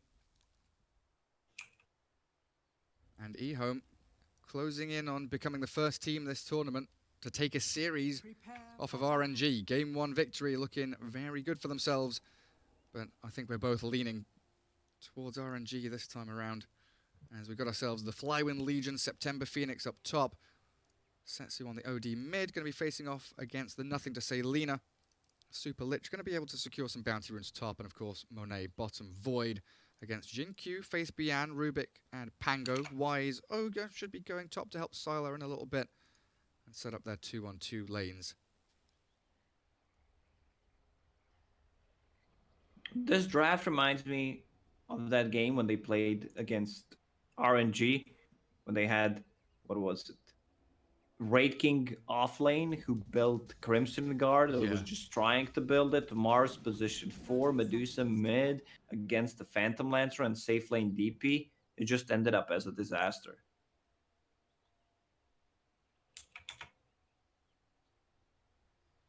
And what are the odds looking like? Ehome 1.54 return after that game 1 victory. RNG now 2.38 over on GG Bet. So a bit of a swing there, as RNG were pretty heavily favoured game 1. Blightstone up for Faith Bian.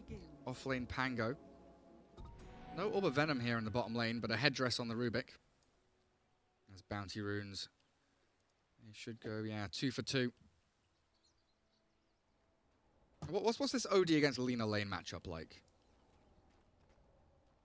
Lina should be okay, outraging the OD.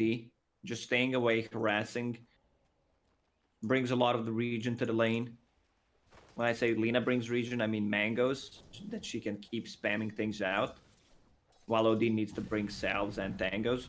Also, I see Setsu with Ring of Region.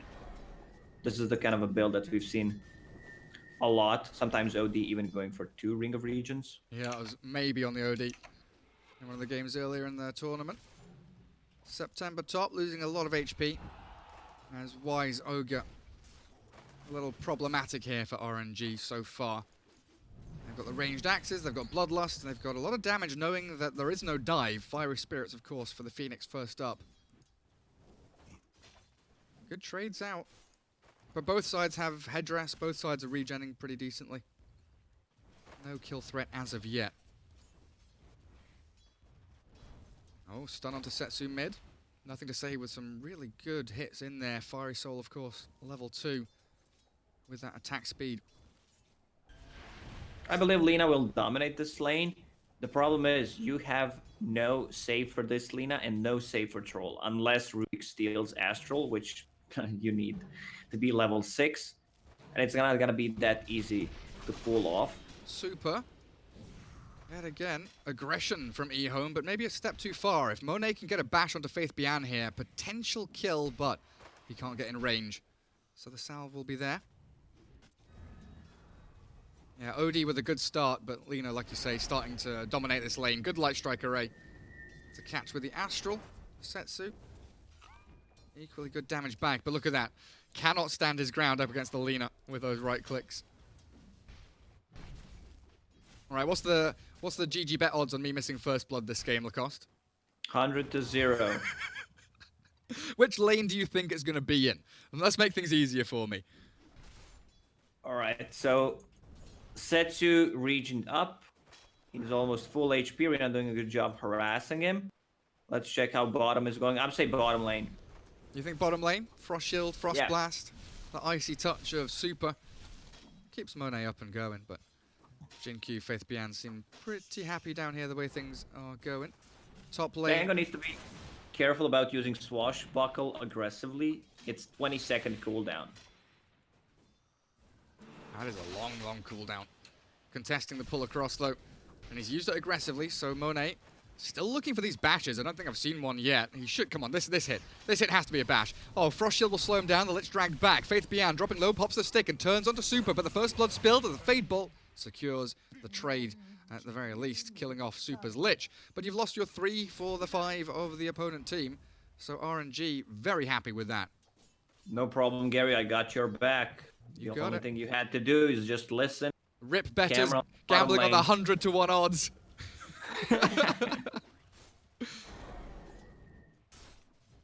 And top lane, it's like impossible to kill this Ogre, and Solo's positioning has been very good so far, but September, nice damage with the Fiery Spirits playing in front of the creep wave and diving to cancel the salve. Very nice. Ogre still has one, so he's gonna use it as a bro. Let's see. He can't just use it. Troll needs to hide, otherwise Legion Commander will pop overwhelming odds to cancel it. I like that glyph under tower as well to make sure Sylar can't just clear the wave. And like you're saying, they can't just easily salve. They'll use it now, but it means Sylar is going to miss out on several last hits under that tower. We'll jump on bottom. Faith Beyond yet again. Already having used Swashbuckle, and there's the bash just as it was coming off cooldown, so no escape for the Pangolier. Setsu mid looking pretty worse for wear now. 14-7, 17-7 Lina, but Lina's kind of winning out in the trade of regen and gold. Yeah, 1,700 net worth against the 1,300 as top Flywin. They're trying to catch him with the axes and the net, but they don't get the grab. And September just dives on away. I wanted to see a point of time dilation on the bottom lane. You're not gonna use time walks anyway, but alright, if he gets a couple of bashes, then they don't need it. Seemingly so. Back up to top. Ogre, what are you up to? Wants the bounty runes. One at the very least. White should be able to take one, or he's dragging the attention away. In comes Sylar. Bounty rune grabbed by the troll. Puts himself in a spot of bother, though, and takes a massive chunk of damage. But Faith Beyond and Sylar getting 2 bounty runes, 1 for Y. It looks like a 4-0, as Lina's going to bottle up and grab the last one. But yeah, it's always interesting to see, you know, the CS looks pretty close between Lina and OD, but the OD needs to bring out more salves, tangos, extra regen, while the Lina was able to secure bottle. Faith Beyond, Swashbuckle. 5 seconds cooldown, 2 stick charges remaining, and a salve from his buddy. I don't think Monet's playing this lane correctly. Like, he uses Time Walk after Pangolier hits him with the Swashbuckle instead of just starting to play aggressive right away. Like, he uses Swashbuckle, then they put a Frost Shield on him and start attacking him. He is in a bad spot. That's why I wanted to see 1 point in time dilation. He uses Swashbuckle, you time dilate to slow him down, Frost Shield, Frost Blast, and he should be done. Yeah, I mean, it's rough for him already, right? You can make it even more difficult. Completely shut him down. Oh, haste rune for Lina. Level 6 here for nothing to say. Still going to return to mid lane. Not making an early rotation. And it's going to be Jin Q that comes mid instead, so they'll try and grab a kill on that OD. Level 2 Fade Bolt. Lots. I mean, how much nuke damage do we have? 160. Level 3 Dragon Slaves. That's 395. We're doing math again, Gary. Yeah, we are, dude. Jesus. Yeah, so 475 plus the 450. It's like 925 damage. OD has 1,000 HP. Oh, they don't quite get the lift. Now they do, but the Dragon Slave's on cooldown, so they have to haste back, and the Astral from OD catches Rubik with a rotation from Super. They've got Frost Blast, Sinister Gaze, anything they need here to slow down the retreat of the Rubik. And Ehome, they went deep for that kill, but great reactions from RNG to get themselves a cross kill. Anything can go wrong if you play like this. There was really no synergy what Lina and Rubik were doing, and they might get another one on Lina. There's a lot of stacks. And there's the Sinister Gaze. He Laguna Blades back and does take down Super, but you're right. Setsu has the Sanity's Eclipse. Not going to use it, though. Nothing to say. Gets the bottle refilled and sticks around in lane. We might see Jin Q still make a play mid. Triple Dire Observer wards watching all across from bottom through to that top river area, so they can see any maneuvers coming in from Phoenix and Lich. Void is level 6 on the bottom lane. If he gets like a bash or 2, he will chrono him straight after. So Pangolier needs to be careful playing from far away. Oh. Little stun onto Flywin. They've got a lift here. What's the range? Just outside. Flywin, pretty tanky as well. 800 health, phase boots. Very quick on his feet. Ehome, it feels like they're coming out on top in all of these lanes. Legion and Void, yeah, they're farming well. But even Pango, having died a couple of times, is still keeping his net worth going, and he's barely behind the OD, who has been completely shut down by that Lina. We've seen this build on Razor, going for Tranquil Boots when he was playing against OD, since OD just keeps harassing you a lot. So you need to have some kind of sustain in the lane, which I think is okay. Remember when Tranquil Boots like refreshed your Essence aura? And Observer Wards as well. Yeah, you had to pop it before. Yeah, the active on Tranquils. I kind of miss those days, like Axe Jungle with the Arcane Boot Tranquil build, where you disassemble Tranquils and then reassemble Arcanes, pop Arcanes, disassemble back into Tranquils, so you had infinite mana and infinite HP. It was a lot of work. No, it was. Oh, yeah, it was quite a lot of work. TP up to top, so Faith Beyond's defending the tier 1 here, but Lina's rotation with 4 heroes surrounding Flywind grabs them the kill on the Legion. And Sylar in this very familiar position of doing well in the lane, but falling back into jungle and giving the rest of his team a little bit of space to get XP, get towards their level 6s on the supports especially. 5 heroes on the top lane.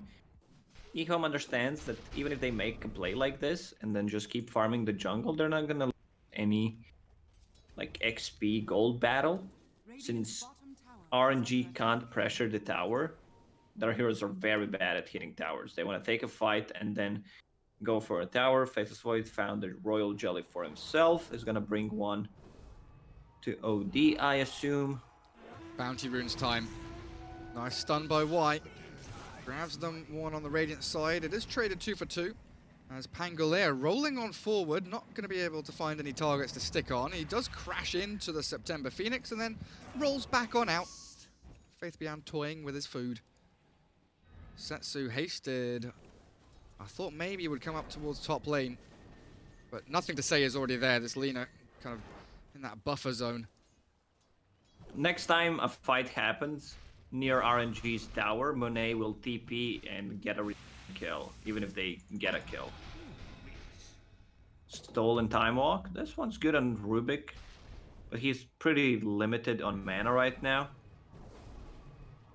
So the Royal Jelly you mentioned on the Radiant, Arcane Ring, Faded Brooch, Broom Handle, pretty good across the board for the Radiant side. And what about dire neutral items? Ocean Heart Troll, Faded Brooch, Rubik, Ogre with a shovel, and he's already planted the mango tree somewhere. Do you know where? Or is he holding on to it? No, I think he's planted it somewhere. I'm looking. Where's my vision hotkey? There we go. Dire vision. Where do they have vision where they shouldn't? I don't see it. It's near their fountain. Oh, there it is. Okay. I don't know if I was blind or if you hadn't planted it yet. But he didn't plant it yet. I checked. This is the first place that I check now. We've seen before, like the Roche Pit. Sometimes you put it on the high ground. It gets devoted after like you get vision one time. You know where they're gonna play. Start playing aggressively so you can defend. Now people just plant it in their base. Yeah, those free mangoes much more effective than the, like you say, the kind of limited vision it gives you. Jump on bottom, quick little bash. Oh, the double header there from Monet. Then bashes the range creep as they try and catch OD mid, but freaking Power Rangers. Monet jumps forward, looks at the chrono. He's caught to his teammates inside, and OD has walked in as well. But 5-man with chrono. The damage he's got, the Lina will fall. Massive chrono. But they kill off the Lina, which is all they wanted. Stolen what? Jinkyu grabs chrono. Monet not no time dilation. He's not leveled it up, Lacoste. One of the reasons why you want to put the point in time dilation when you're playing against Rubik. Exactly what we expected. Ehome tries to play aggressive near the tier 1 tower.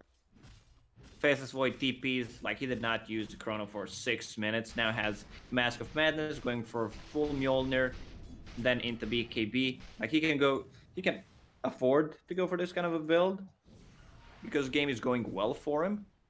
And after he finishes Maelstrom, he can switch to BKB if things like don't go well for his team.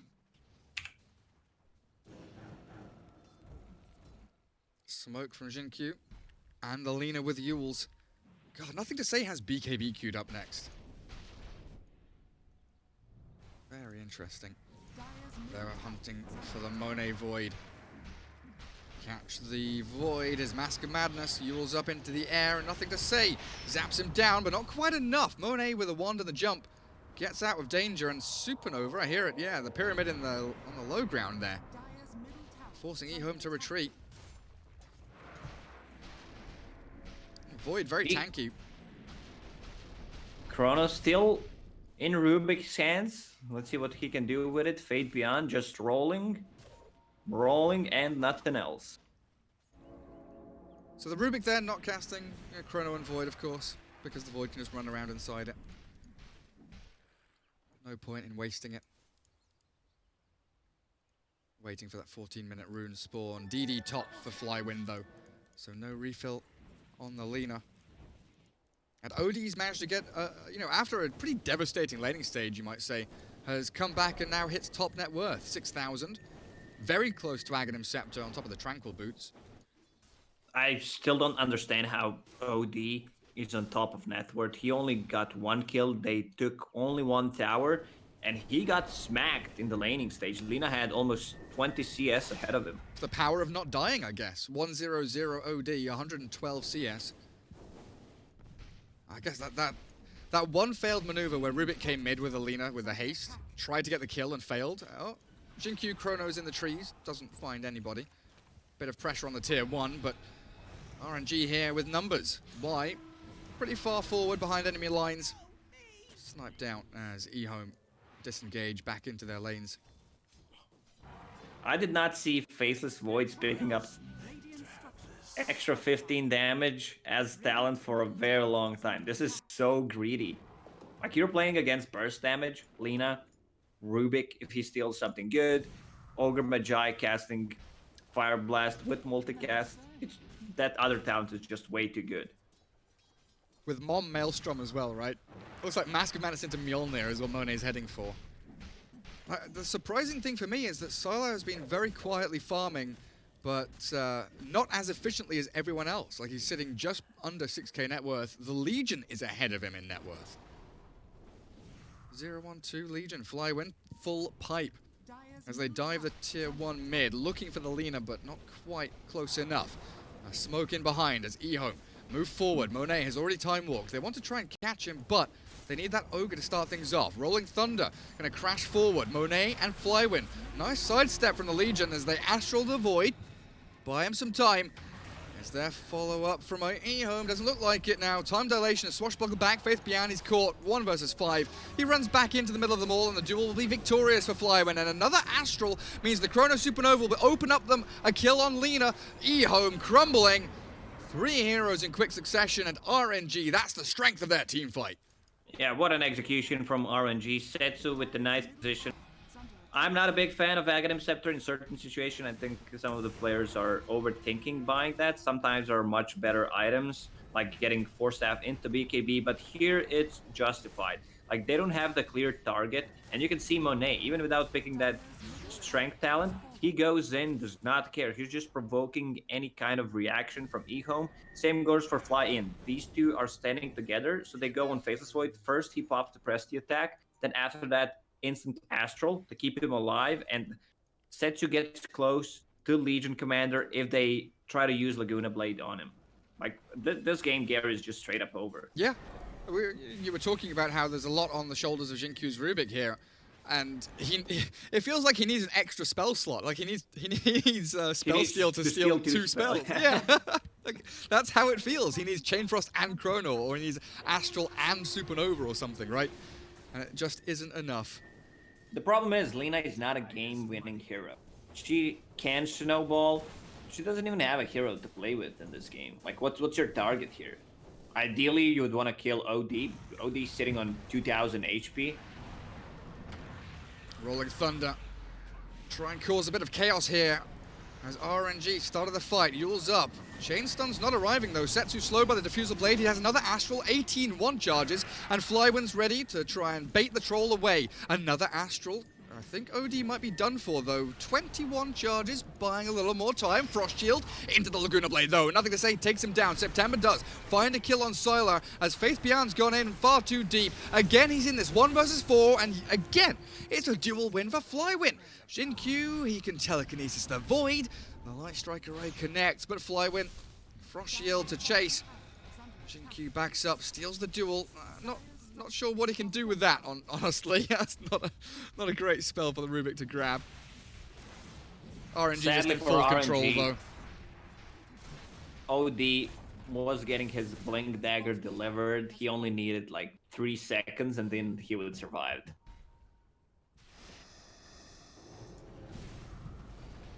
And why? Yes, you put your Ogre on the front lines to scout them out, but it is another free kill. As the courier nearly gets spotted there. That's the Rubik's Ether Lens. Yeah, that's it completed now, so at least he'll be able to steal things from longer range. 8k lead, 19 minutes in. Top 3 net worth, all Radiant heroes. Faith Beyond going for a bit of a party bottom lane, but RNG still have 5 heroes here. Ehome don't have what it takes to actually begin a fight, never mind end one. Every single time I see Troll, he just gets guided. I don't remember watching a game where Troll won. And long gone are the days of the Diffusal Blade patch, right? With Void, Troll, PL, all buying Diffusal Blade, getting it at like 15 minutes and then snowballing out of control. Sylar not having a game whatsoever, and now relegated to hiding in the trees. Ehome are coming out of their shell a little bit just to try and push these waves out. Maybe grab an outpost before 20 minutes. Nope, that's not going to happen. Dire's top tower is under attack. Awkward times for the Dire side. You're talking about game-winning heroes in the Troll and the Lina. There's not even like a game-winning item. BKBs, yes, they'll help, but there's still Chrono, there's still Supernova. And there's going to be a Roshan.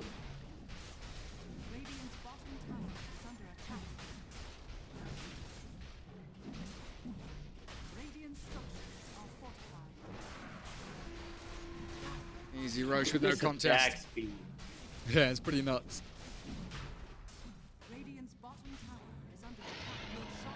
There we have it. Immediate TP's bottom.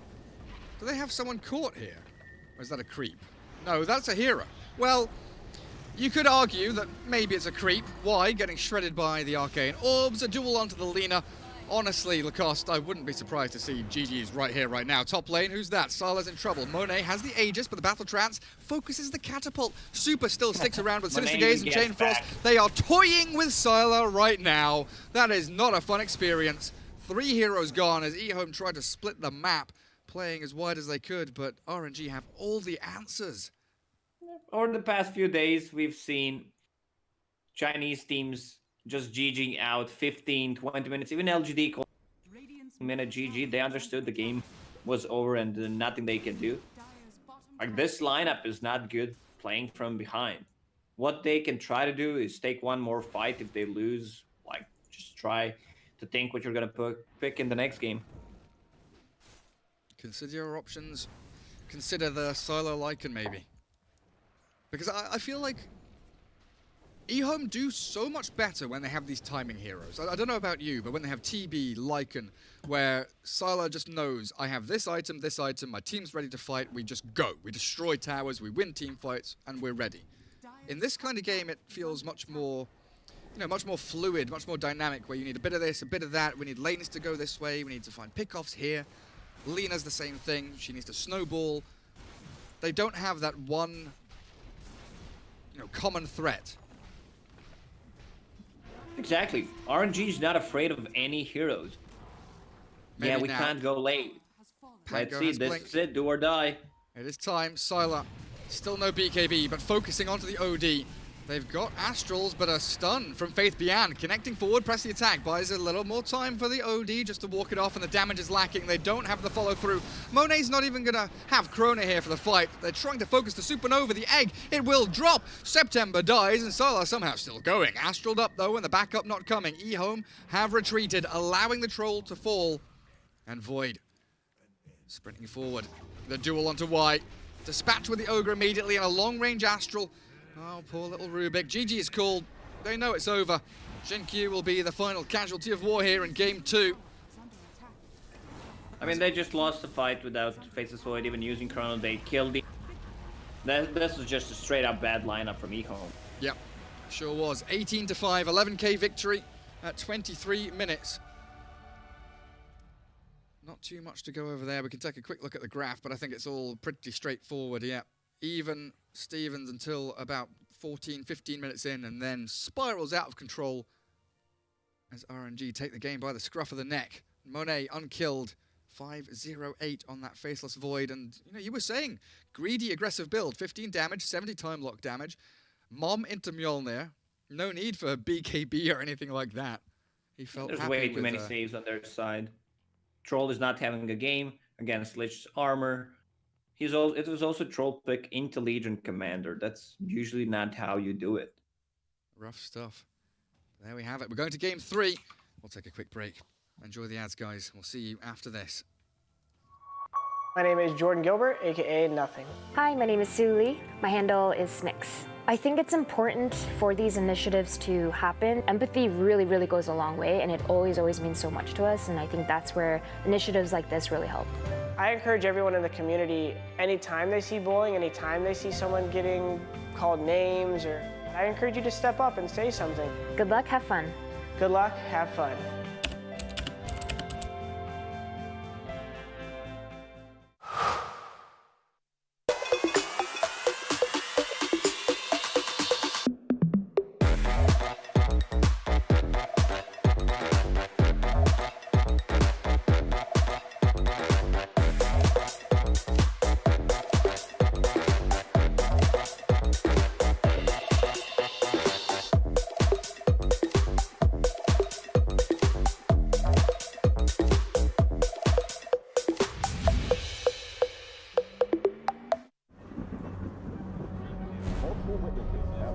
Mysterious shadow sightings all around the city.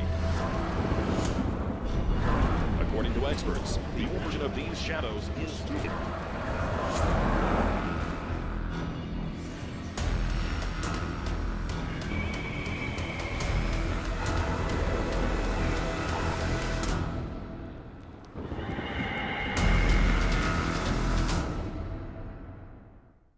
You leave it to me.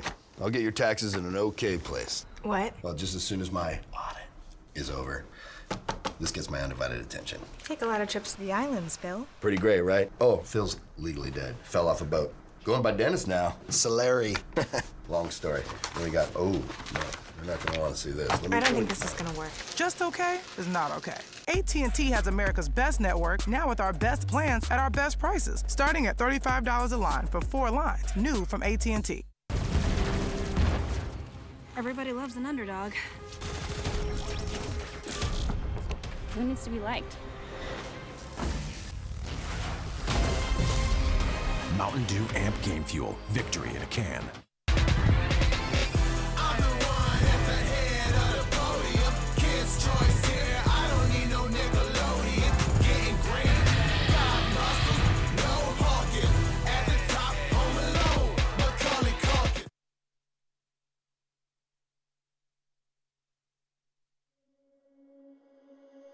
Under peach yellow skies, dreaming big and aiming high.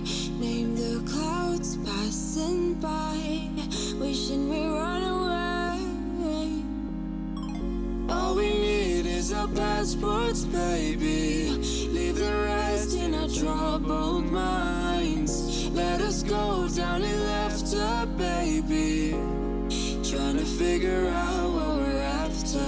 We're never heading back until we're older. We couldn't care no more, not any longer. Under peach yellow skies, we keep on searching, but we will never know what we're after.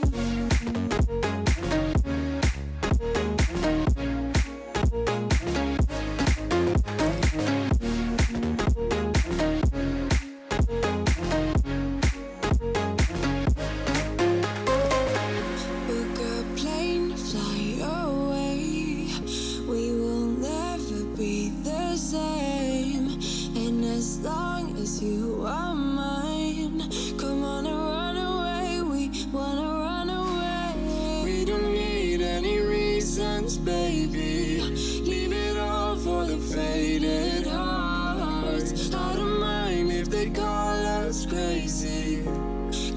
don't understand what we're after. We're never heading back until we're older. We couldn't care no more, not any longer. Under peach yellow skies, we keep on searching, but we will never know what we're after.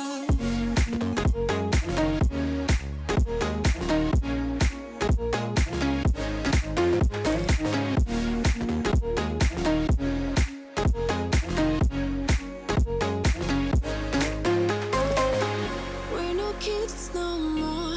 I need to feel alive in this dreadful town. I'm running out of time, and as long as you're mine, I wanna run away. We're never heading back until we're older. We couldn't care no more, not any longer. Under peach yellow skies, we keep on searching, but we will never know what we're after.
Chasing love in an empty bar. Pour a drink till I make it past. The midnight hour seems to come and go, but I know. Walk on up with a drink in hand, sipping mixers 'cause you can.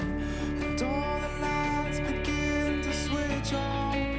You're chasing the light, holding on for life, feeling the high, chasing the night, chasing the night, chasing the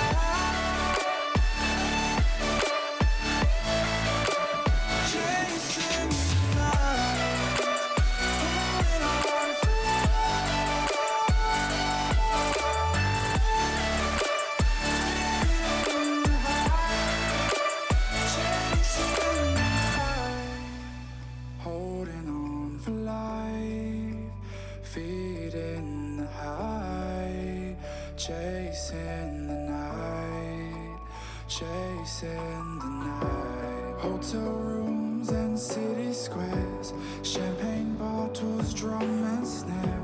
The sights and cities seem to fall away when you stay. Locked in love for a night or two, losing sleep just to get off you. Day to day you wanna stay out. You're chasing the light, holding on for life, feeling the high, chasing the night, chasing the night, chasing the night, chasing the night, holding on for life, feeling the high, chasing the night, holding on for life, feeling the high, chasing the night, chasing the night.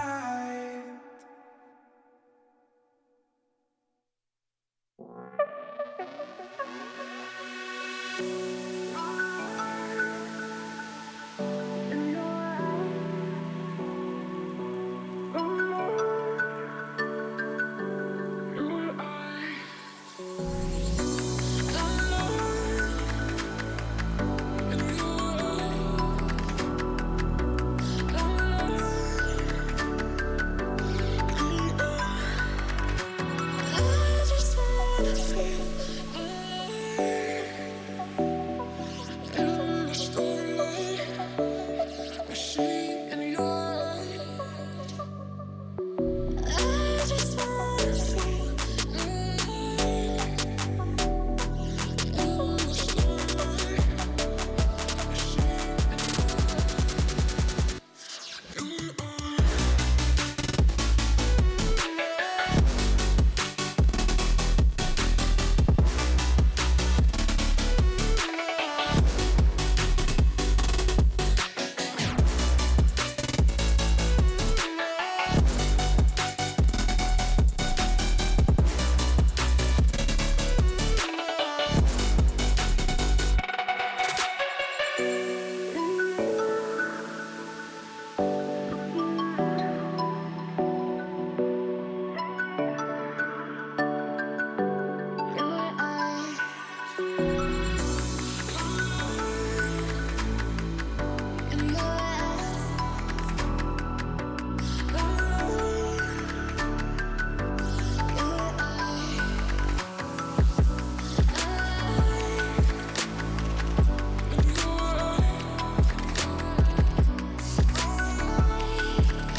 isn't over.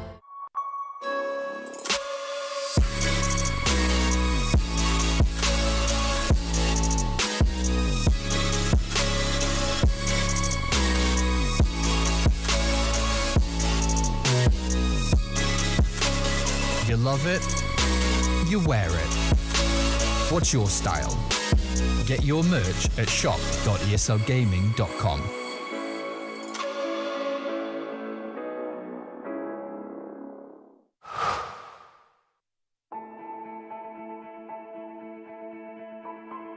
Dota's the kind of game where you kind of know you're going to win before it's even over. Aggressive on the run, Universe right behind him. They keep running out, but GG, well played. I was having a down day, and I decided to revisit some good memories.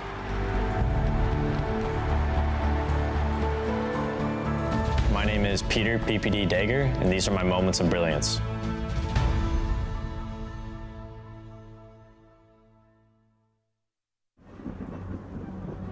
Multiple witnesses have reported mysterious shadow sightings all around the city. According to experts, the origin of these shadows is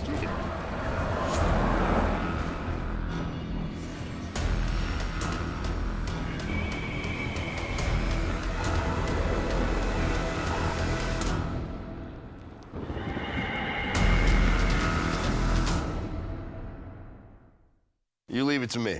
I'll get your taxes in an okay place. What? Well, just as soon as my audit is over, this gets my undivided attention. Take a lot of trips to the islands, Phil. Pretty great, right? Oh, Phil's legally dead. Fell off a boat. Going by Dennis now. Solari. Long story.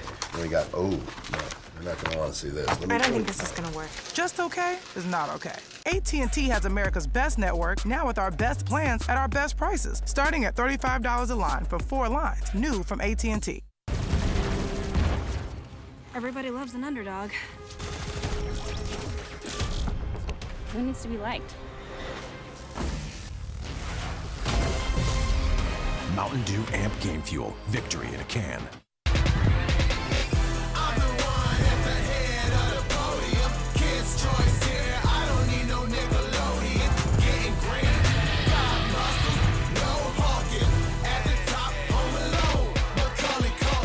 ESL 1 Los Angeles is brought to you in part by Intel, Mercedes-Benz, AT&T, Mountain Dew Amp Game Fuel, and GG Bet. Welcome back, everybody, to our third and final game of the day here. It's the upper bracket for the Chinese region as RNG take on Ehome. It is 1 apiece, and we've got ourselves a Timbersaw in the first phase. I'm Gareth, joined by Lacoste, and it's not even our first pick, Timbersaw, Lacoste. Lacoste? Oh, sorry, I got my mic muted. I can't believe that Timber's goal this year was just way too strong, even though it got slightly nerfed. It still deals well with most of the heroes, and you need to stay with him for the first like 10-15 minutes. Doesn't have that many bad matchups. I want to see some Slark. I want to see some Ursa, OD. Otherwise, this hero just does whatever he wants. Well, we'll see how they handle it. Ogre Magi coming out as the partner for Timbersaw as Ehome, the Mirana first pick after they banned out PL, Naga, Centaur, and Mars, with DP, Prophet, Oracle, and Phoenix being the choices from RNG. So now Ehome giving Jinkyu the Mirana again, I assume. They seem to like it in that position 4 previously. But now Dragon Knight is going to have slipped out of that priority pick and is still in the pool. Yeah, you definitely don't want to go for Dragon Knight against Timbersaw. Feels so bad to play him in the laning stage. You have a bad matchup in the mid game. He's on top of you. Timbersaw just destroys strength heroes. That is true. And with the real preference for these big tanky heroes, Timbersaw so powerful. Now OD, okay. Go ahead. One of the 3 that I said in the first phase, it's also a great setup for Mirana, so be much more efficient than what we saw in game number 1.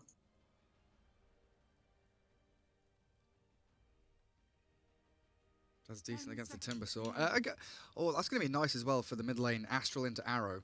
5 seconds remaining. That's what I just said, Gary. You don't have to repeat to sound smart. Make sure you have some. I like repeating you though. It's fun. I just didn't realize how good it would be. Like I listened to you say it, and I'm like, yeah, okay. And then my brain goes, wait a second, that's really good. Second phase of bans. Where do we head into now? We need our pos 4 for RNG, so the September hero. I mean, they could go Pango, I guess, to still be flexible. Timbersaw can go across all of the core positions. I'm not sure about that Lena ban. It's a good matchup against OD. We saw it in the previous game, how much Lena can stay ahead in terms of CS. It's just that Lena did not have a good hero to play with, and the whole lineup pretty much from Ehome was terrible. Yeah, didn't get that snowball going, and there's the Lycan ban. So really focusing on that Sylar timing hero that he's been so good up with. Nyx Assassin will be your pos 4 for RNG. Carapace against the OD, Mana Burn, super effective. I mean, Fire Blast into Impale, you've got some kind of setup there, but it's also potentially a block pick, right? Because Nyx does well against the Timbersaw, you don't want Ehome to have it themselves. Even if it would be a 5 Nyx Assassin here. Right now, it looks like it's a position through 4 Nyx. Yeah. They have 3 melee heroes against OD and Mirana. This is not good. They are all pretty tanky, but yeah. At least Nyx Assassin will be able to do a little bit of work against the OD. I mean, has RNG picked anything like this recently? I guess anything with a Timbersaw is just out of the window because he's banned in that first phase so often. Hello. Grimstroke. What's that about? Grimstroke does well against the Timbersaw.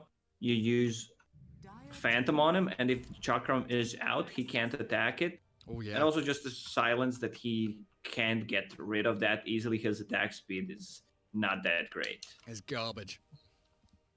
Templar Assassin for RNG, so that should be Setsu's hero mid. Now, do you... I know you love to see single target spells come out when Grimstroke's picked up, but do you necessarily need any here? Soulbind into Astrals, Arrow can come out as well, holding people in place for the OD to rack up a bit. Double Astral is not that bad. Also, if OD Aghanim Scepter this game, like you can put 3 people under. Well, I assume Clockwork here is going to be the Spirit Vessel carrier against Timbersaw. So that looks like a position 3 Clockwork. None of these heroes can get out of the cogs. Neither Nyx nor Ogre Magi.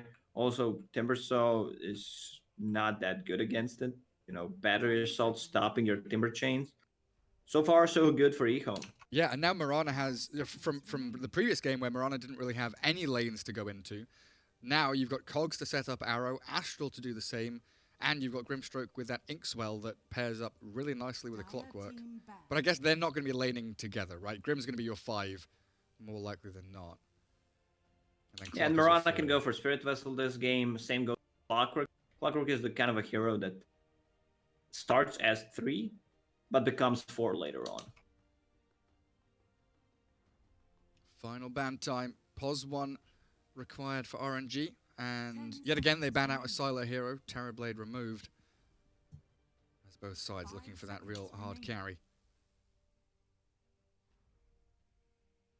What's good here against the like Slark against Timbersaw? It's kind of a double-edged sword, but there's nothing else that deals with the hero. Ooh, Sylar Lone Druid. A Lone Druid. I mean, Sylar in general loves heroes that have any kind of summons. That's why Lycan is one of his most played and most successful heroes. Man, Lone Druid does not have a bad matchup. They have Timbersaw that can jump on top of him, but with Fear, Clockwork. Man, I love this lineup from Ehome, I gotta say. And it gives them the much needed kind of tower damage and split push that they required. As RNG, yes, they've got Timbersaw to tank up under towers, TA with like a Deso to push in. Now a Lifestealer coming out. That natural magic immunity against OD, always handy. And, you know, you can rage inside cogs to break them down and break yourself free of that golden cage of Clockwork. Faith Bian on the little rocket man. Tin Man with a battle plan for Faith Bian. Thin man with the tin hat foil on. Tinfoil hat, Faith Bian. Tinfoil hat, whatever. Protect himself from what? From TA Psy Blades. So Leicester will have two good heroes to play with, whether he enters the Timber Saw or Nyx Assassin, and these two cores really benefit from Bloodlust. Also, a lineup that allows you to play fast. Temper Assassin usually goes for Desolator, so Lifestealer can go for something else. You can go for either Maelstrom, or you can just get Armlet Maelstrom, which is not that bad. So you have these like cheap, cost-efficient items, and you can easily contest the Roche with those. And you can synchronize with the Timbersaw, right? Because Timbersaw, like 10 minutes in, is when he's at one of his strongest peaks, pushing tier 1s very, very easily. And you'll have kind of TA farming jungle, getting towards Deso, she'll come back out. Lifestealer will have that one item, like you mentioned, the Maelstrom or the Armlet, whatever it may be. As we get ourselves into Game 3, of course, the Mercedes MVP here for ESL 1 events.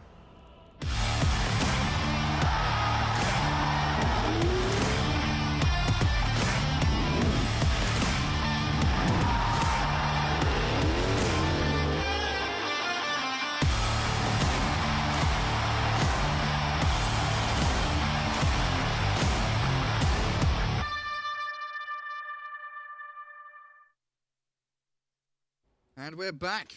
Game 3. Are you leaning one way or the other, Lacoste? How are you feeling about these drafts? I would say that RNG's lineup can play extremely fast. The only one who kind of counters this Timbersaw is OD. I said Grimstroke is really nice to have against him. But you have another extremely tanky core, and they come online fast, so the synchronization from RNG will be there. I'd say these lineups are pretty even. Like in the previous one, there was 90% to 10 who's going to win. Well, right now, the odds showing 1.45 for RNG, 2.63 for Ehome. So still leaning RNG after that Game 2 victory. Pretty important game as well. Getting into that grand final early on, not dropping down into the lower bracket, as we've got Newbie and Vici Gaming waiting in that best of 3 tomorrow. And of course, the loser of this up against the winner of that the day after. Bounty Runes, Faith Bian Jin Q, and Y, all on the right side of the map. With September and Flywin on the left, 2 for 2, as we expect nowadays.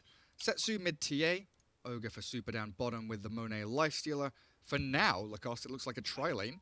Y, Faith Bian and Jin Q, the Grim Clock and Marana. Is that going to be, what, Inkswell Cogs? No, it's not. No, it's not. Y comes up top to pair up with a Sylar Lone Druid who has to face off against Flywin Timber, September Nyx. That is a pretty oppressive lane. I mean, what, you can get Timber to like level 3 and then Nyx can just go roaming, right? Yes, Timbersaw wants to have a solo lane, but the same thing goes for Lone Druid. They might leave Lone Druid once he hits level 5 because there's no real kill potential unless they like get Entangle. But Timbersaw should be careful in this matchup. Like if they get some lucky Entangling Claws roots, Grimstroke's still waiting with his spell to see what he's gonna go for. Yeah, it is magical damage out of the Entangling Claws as well. And Y still holding that point. Inkswell onto Bear. Pretty nasty stuff. Mid lane, TA just face tanking a couple of Astrals. Has nothing to say, drags the wave back into his own tier 1. Ogre dropping low bottom though, Faith Bian. Jin Q actually taking first blood there over on Super. Ogre usually an incredibly tanky hero and difficult to kill, but Battery Assault Arrow making short work of the big boy. It's hard for them since he's a melee hero.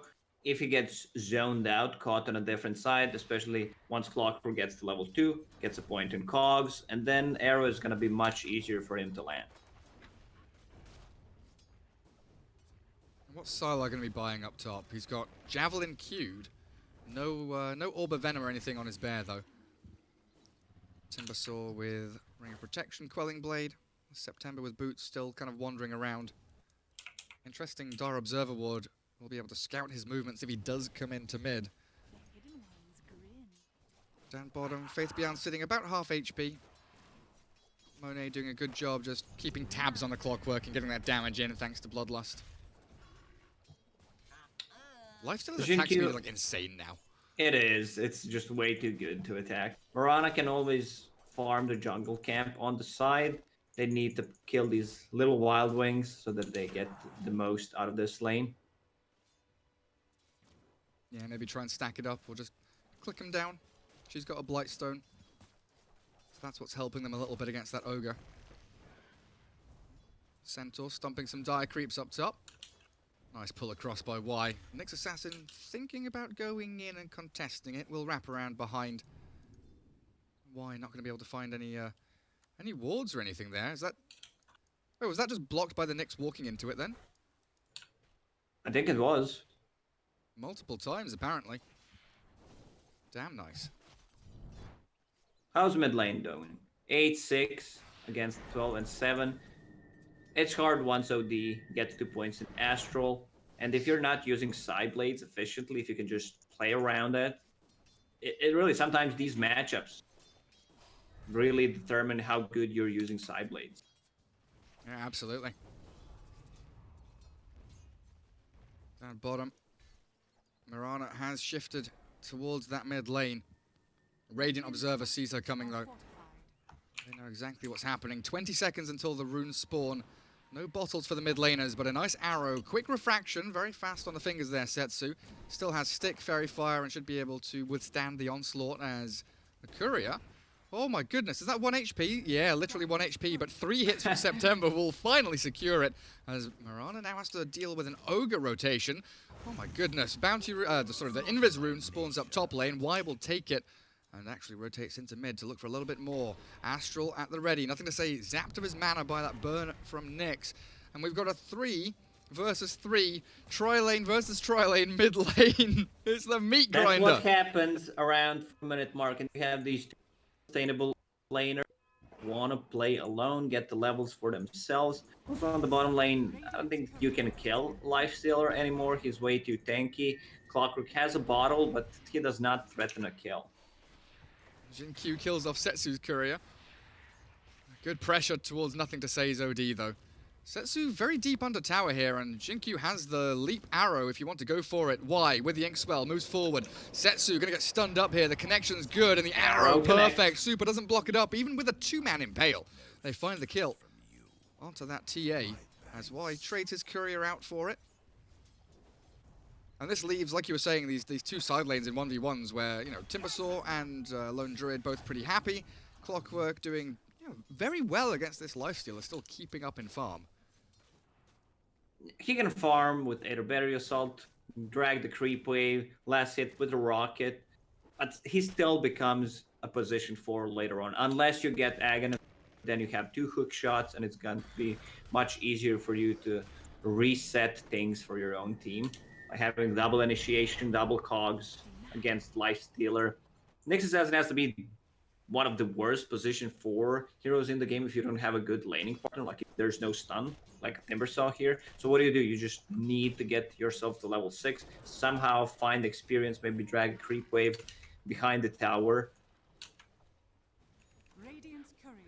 September's courier sniped by Y, in behind that tier 1. Lots of courier snipes this game, so extra gold flowing into the pockets of both sides.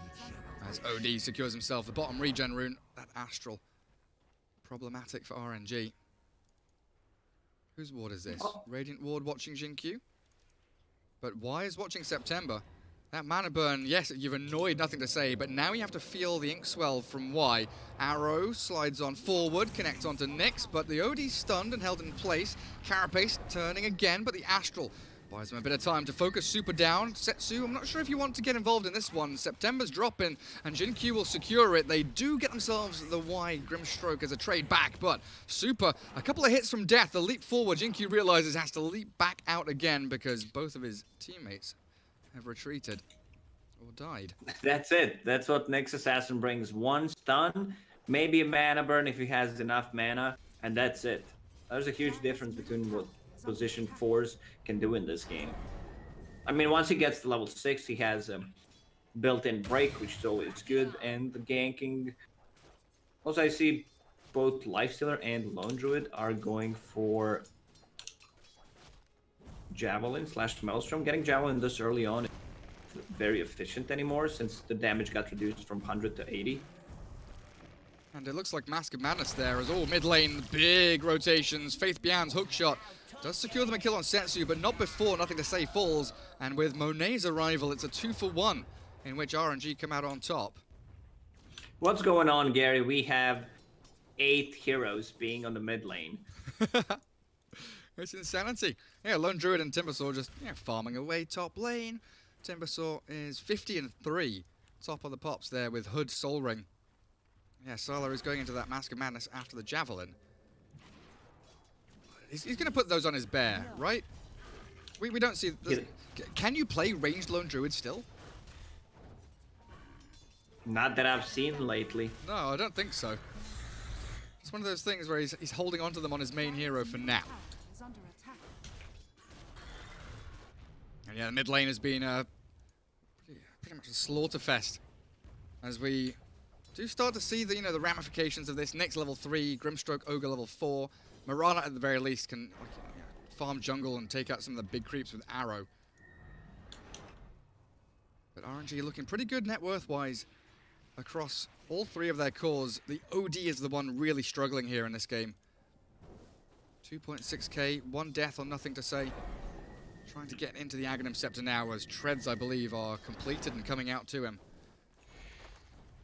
Timbersaw up top, claws, and the Phantom's Embrace. He's got to destroy that little Phantom to get rid of the silence, but he's got no 1 charges, no Soul Ring, and no mana, so he can't chain, he can't really do anything skill-wise to get away, but with level 4 reactive armor, you know what? He doesn't need to.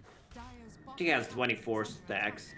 And what's going on mid lane, in mid lane? We block. have like 6 heroes again. Super tanks the arrow so Setsu stays alive, but the Courier's going to get sniped again. You can't bring Couriers mid. There are too many heroes here. 2-man Impale out from the Nyx Assassin, but Faith Bian, hookshot, Ogre caught.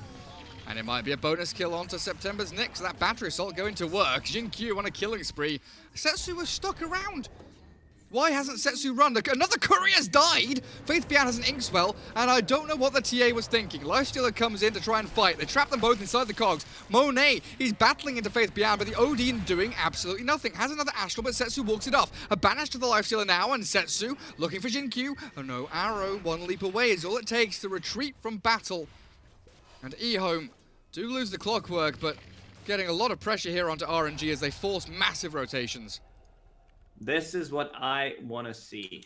Like, sorry, all the heroes moving to the mid lane. Even Monet rotated as a life dealer. All the towers still healthy and alive. 10 kills, 10 minutes in. So far, so good, Gary. It sure is. Fun and action-packed. 4 to 6. A kill a minute, but still lots and lots of action. As the Lone Druid finishes off his mom. And Sylar, the classic, oh, it's 10 minutes. Oh, it's time to go into the jungle. Gets himself boots out on his main hero. But the thing is, with this build, like, have you built Mom Javelin to farm?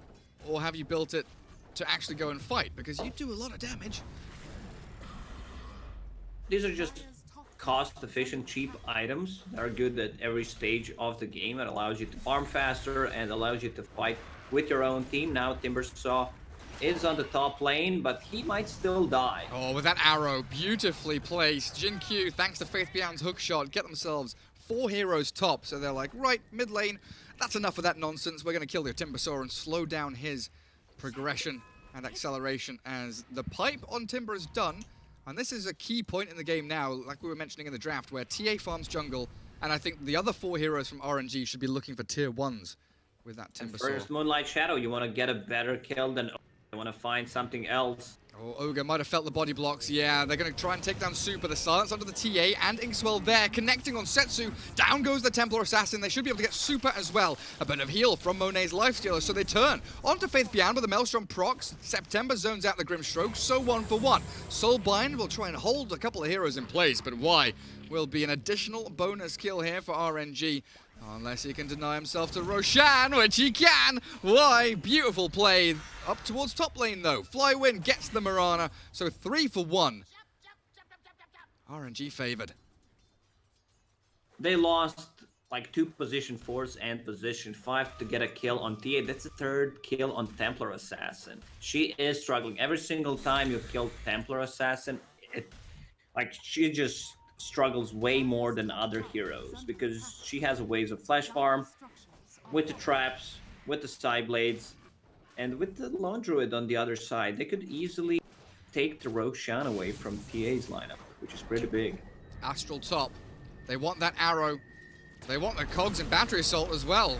Flywin gets pushed away. Jin-Q now has the chain stun, but I don't know if it's going to be enough. Flywin incredibly tanky, resilient against all of this damage. OD has 13 stacks, and there it is. Sanity's Eclipse. That should have been a massive chunk of damage. 500 HP on the Timber, but he chains down to the south. He's healing. He's still going. Battery. Oh my goodness. Battery assault, yes, from Faith Bian, and okay, Flywin not getting away from that one with the final arrow. Whoa, it's not enough. And Still Astral alive, again 13 finally charges. dies. Now the Astral onto the next assassin as Super sticks around, and Y with a nice ink swell will try and catch September with a dust. A leap across, no stun there, but the damage is enough. Ehome this time getting the upper hand in the trade, keeping their tier 1 top alive as well, so Timbersaw keeps getting sucked up to this lane. Very action-packed game. Templar Assassin just bought a Blink Dagger, so that will increase her farming ability. Lifestealer, of course, going for that Heaven's Halberd against Lone Druid and his Bear, and OD is going to be extremely efficient. We did not lose a single tier 1 tower. Bottom Radiant tier 1 full HP, mid has lost like 300 health, top is the same.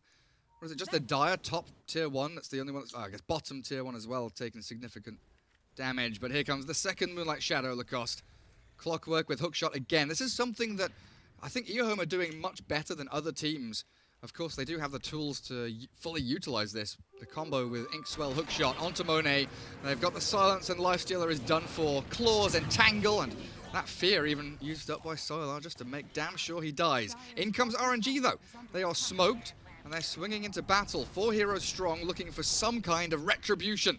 Sentries down, will spot them coming in, and with the Soulbind, they actually make a play forward. Onto the Timbersaw they go. The stun back onto Clock catches him out, but the Bear going to work on the TA. Entangling Claws, Refraction back up in 2 seconds, but they've trapped Flywin inside the cogs. Where's the chain stun? They need Faith Beyond back in the fight, but he's out of abilities, and they've lost the Bear. Sylar can resummon now. Stunned up on his way out. But that's a big rotation from RNG that comes to nothing. Yes, the Bear is 300 gold, 300 XP, but it's also OD farming mid lane very safely. Still tier 1 tower yet to fall. What is Timbersaw going? After full pipe, Heaven's Halberd. It's gonna be hard to fight into 2 Heaven's Halberd.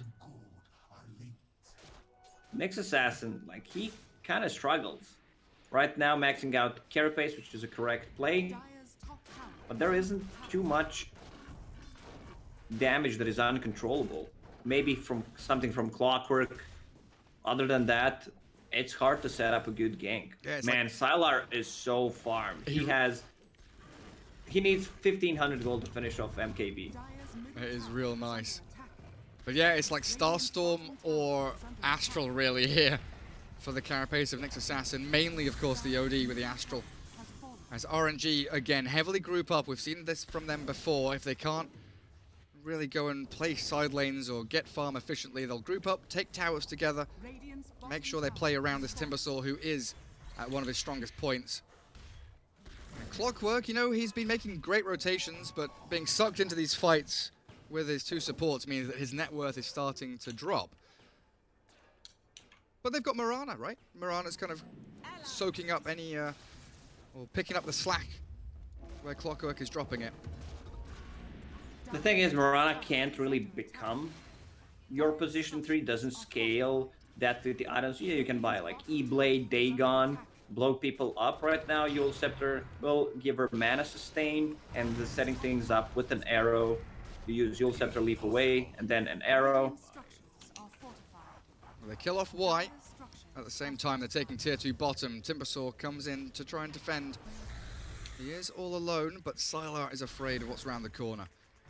Faith Bian and Jin-Q in position here to maybe make a play, but I don't know if they can do it 3 versus 1 on this Timber with Pipe and the ability to TP and react. So September's going to be the target of choice.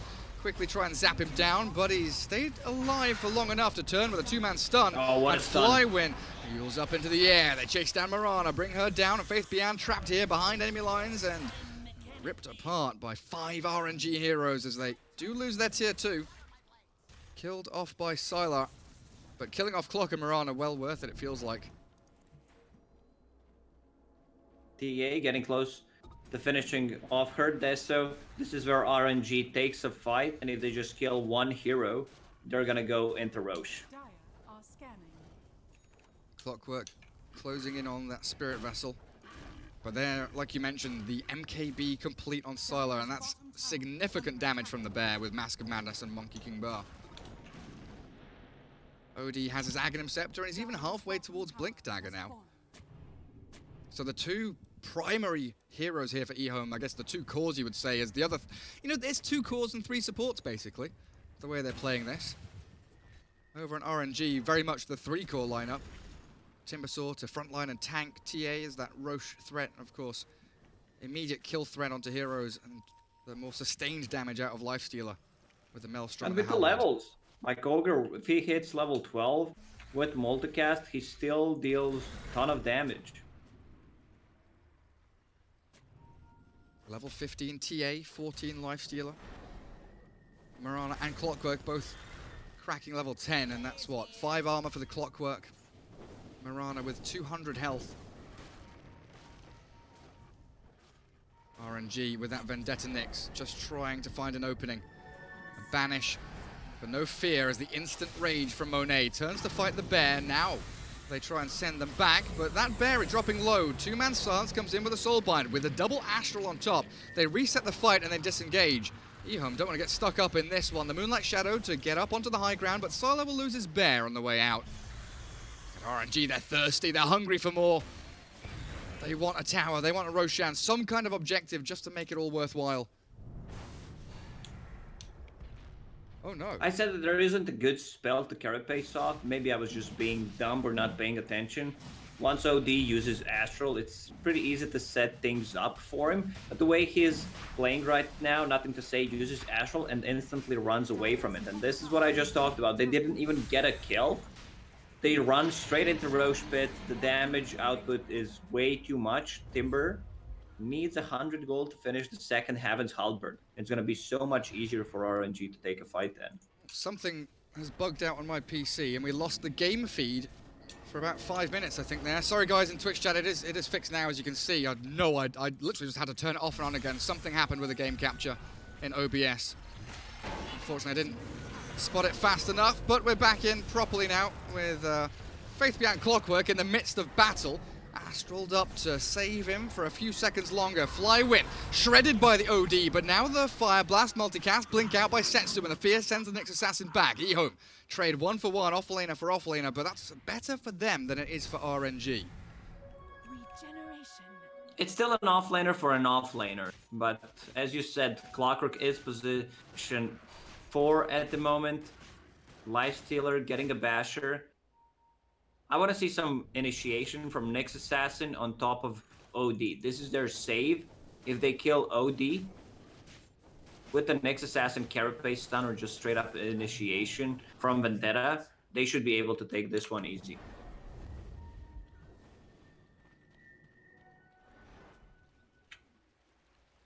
Give me 1 minute, Lacoste. I will. Thanks. So another smoke from Ehome. Arrow. Oh, almost connects on Temporal Assassin. She had the Aegis. It would be 2 kills in a row because they did not have the tier 2 tower, the output to teleport to. Meanwhile, on the top lane, Lifestealer putting some pressure on the top lane. Arrow connects. It's on Timbersaw. He's hard not to crack. He sure is, and now it is full retreat what a time. stun. Great 2-man stun. Y and Faith Bian both being picked off, and RNG striking. Incredibly potent. 5 heroes swinging into action, and they're going for a little bit more here. September maybe could have caught the Marana, but they'll focus on the tier 2 instead with Deso, Blink, Aegis, TA, Halberd over on the Timber, and the Lifestealer, like you've been mentioning, so difficult to handle the Halberds. Sylar on this lone druid, yes, he was top net worth for quite a long time in this game, but the dual core of Ehome not really matching up to the high ground push that's coming now from RNG. This tier 3 is going to be shredded. Can Ehome defend this? They'll have an Astral. They'll have an arrow soon, 2 seconds. It's difficult though. TA yules into the air. Jin Q going to send the arrow forward, but the TA still has BKB Aegis. Another 2 minutes on that second life. And nothing to say, just trying to buy time for as long as he can. Lone Druid is shoving bottom lane, so that's the trade they are making. Tier 3 for tier 3. And now the fight trying to kick off, but the hookshot, I don't know if he caught why, but it didn't catch an enemy hero, that's for sure. Fire Blast for the Soulbind, turn it back. Faith Beyond trapped inside the cogs, but the Astral is there to stop him taking damage from the Chakram. Flywind doesn't close the gap, but Faith Beyond falls and the Lone Druid comes in, battling the next assassin, bringing him down. Nothing to say, has a self-Astral, and 9 charges on that potential ulti. Forced to buy back now though, as RNG chasing Y back into the base, but it's the big target at the front, the Lone Druid Bear. They're spam pinging the bear! Kill it off! 300 gold and XP, and the hero will fall immediately. Dead for 50 seconds, no Sylar, no bear, no buyback. He's 40 gold away from it. OD getting some stacks, but he can't use the ulti because he already died. He needed to do. Took a tier 3 tower on the bottom lane, sets instantly TPs, even though he's the one with the Aegis. Just pulls off Sylar of those Raxes and immediately runs down the mid lane.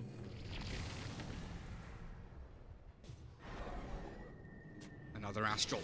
20 seconds for the bear.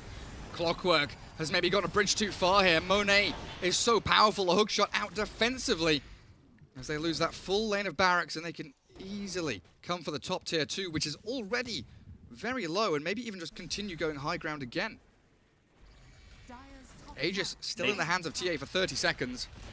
Yeah, they want to make something happen, force any long cooldown spell on TA. Okay, BKB, well, I don't think that was intended. Now it's time to go back. Time to run away, I guess. They do catch the Timbersaw with an Astral. Long-range arrow sliding forward, needing that second Astral, meaning the Inkswell doesn't connect. But they should have damage here to take down Flywind regardless. He's in a 1 versus 5, trapped up in the Entangling Claws, and that fear will finish him off.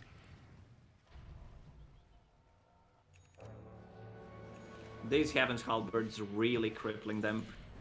Ehome understands they need to get some vision, prepare for second Roche. What is Sylar building? Going for AC, so he will have mixed damage, both physical and magical, coming up. MKB and AC, and his team needs armor against Lifestealer and Deso and TA. A little bit of mistake there from Setsu, misclicking BKB, otherwise pretty sure RNG would take the fight. Garrett, did you fix the thing? Yeah, we fixed it. I was just making sure it's all popped back up on stream. I don't know what happened there. Some bug with OBS and the black magic capture. I literally just had to turn it off and on again, and it was back. It turned itself off somehow. Deary me. Somehow. I mean, I didn't do it. It didn't. It just did it to itself. I don't know, man. Sometimes technology does stuff like that, you know? Sometimes bad shit happens to good people, and it's sad. How are we looking buyback-wise? Because I think Ehome are going to need them very, very soon. No buyback on anyone important, really. OD on cooldown. Lone Druid, 1,000 gold away from it. Grimstroke has it, but Clockwork also a bit yikes. 13k I don't see lead for any RNG. big game-changing items coming out on Ehome's side. There is AC. It's also not a game-changing item. OD going 4 staff, so the kiting potential will be there. RNG knocking on their tier 3 towers once again. And they've got the Jump Abyssal Blade immediately onto Nothing to Say. The bash again, chain stunning this OD. He's so close to death, it's 1 hit away. The Astral will, yeah, he's gone. He blinks, he's out. No, he's not. Setsu with the BKB, jumps into the back and finds the snipe. Dead for 90 seconds, and that's the opening they needed. RNG to close this one out now with another great stun onto the bear. Sylar is being saved by the Clockwork hookshot. Cogs around on the TA, but she just stands her ground. Annihilates the clock. He's got buyback. He can come in, but he's got nothing left to actually give. His arsenal has been depleted, and Sylar is GG. They've called it. RNG will take the series 2-1, progress to the grand finals, and Ehome will drop down into that lower bracket. I love the itemization from Lifestealer in this game. He gets that fast Maelstrom, builds into Heaven's Halberd, great against both of the cores on Ehome, and they only have 2 cores in this game. Clockwork becomes position 4, same goes for Marana, and then gets a full Abyssal Blade, now gets a great jump on OD, who does not have a buyback. Even though OD managed to get the blink off, Setsu already knew where he was going to blink. Absolutely perfect. That snipe. Such a good catch on a hero without buyback. And RNG, was it 19-14 kill-wise? I mean, that metric doesn't matter this game. That net worth, as it spiraled out of control again around that 20-minute mark. Right, RNG, they group up as 5. They play that so well. Even with Ehome pushing out side lanes, getting farm on OD, Lone Druid. They had this Timber Sword to tank. They've got this trio core of TA, Lifestealer, and Timber, who all do very good individual jobs, pushing towers, finding snipes.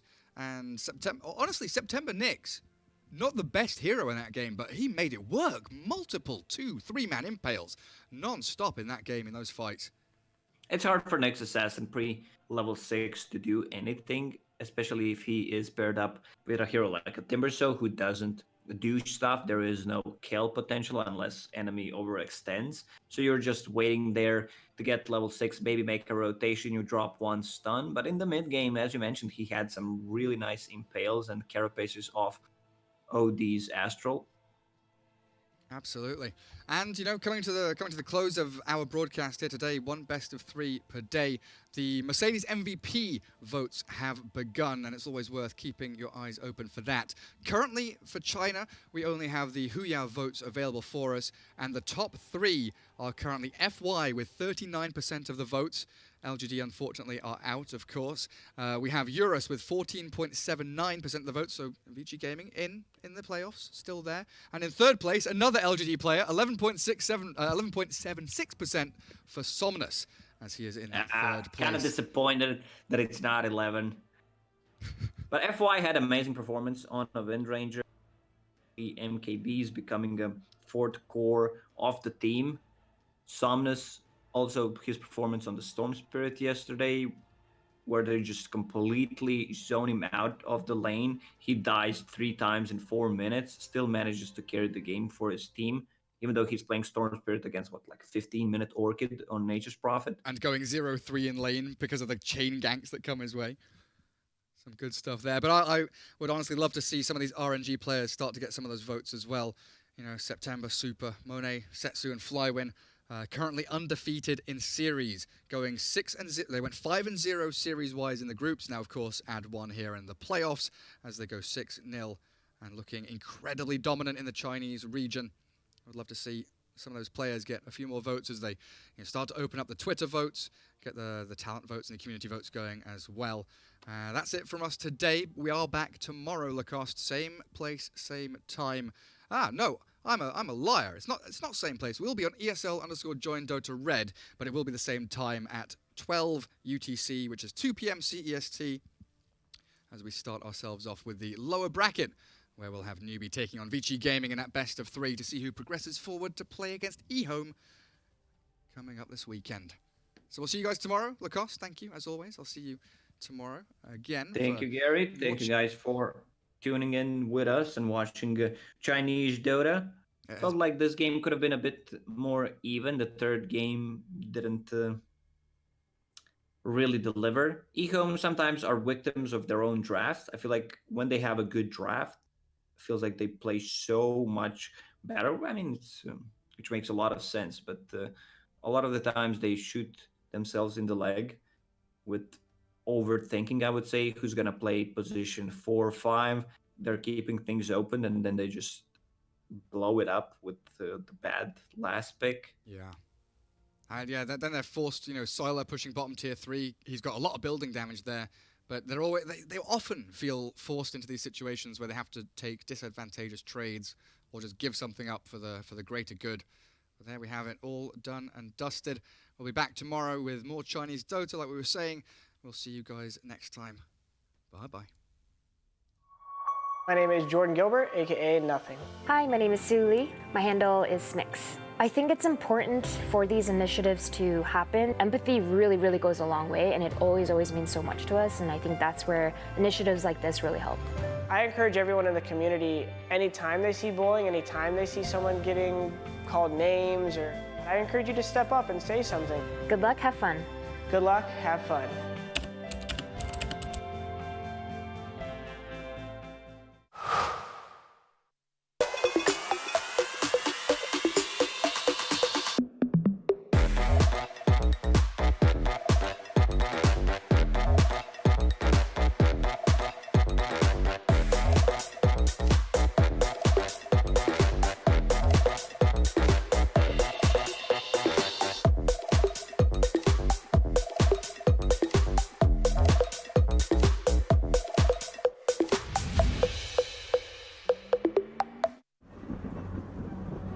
Multiple witnesses have reported mysterious shadow sightings all around the city.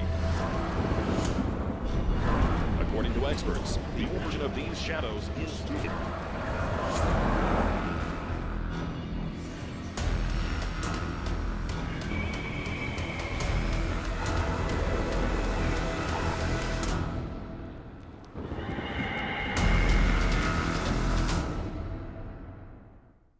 You leave it to me. I'll get your taxes in an okay place. What? Well, just as soon as my audit is over, this gets my undivided attention. Take a lot of trips to the islands, Phil. Pretty great, right? Oh, Phil's legally dead. Fell off a boat. Going by Dennis now. Solari. Long story. Then we got, oh, no, you're not gonna want to see this. I don't think this is gonna work. Just okay is not okay. AT&T has America's best network, now with our best plans at our best prices, starting at $35 a line for 4 lines, new from AT&T. Everybody loves an underdog. Who needs to be liked? Mountain Dew Amp Game Fuel. Victory in a can.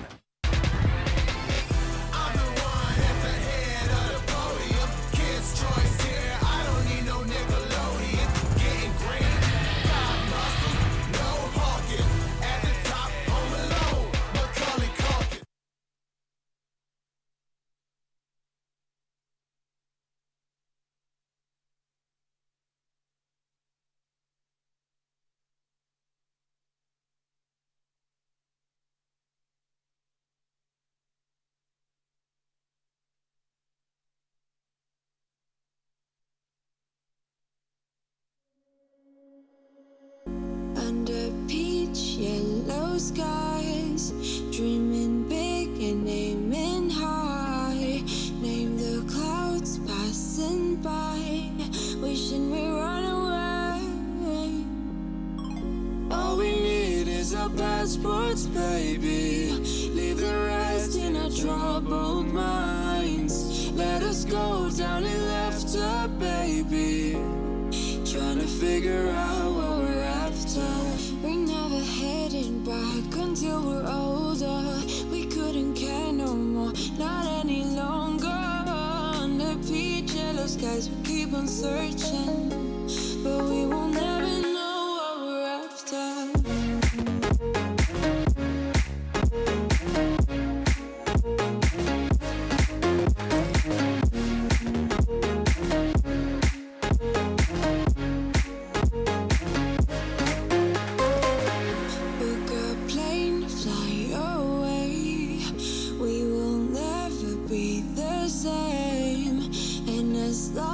You are mine. Come on and run away. We wanna run away. We don't need any reasons, baby.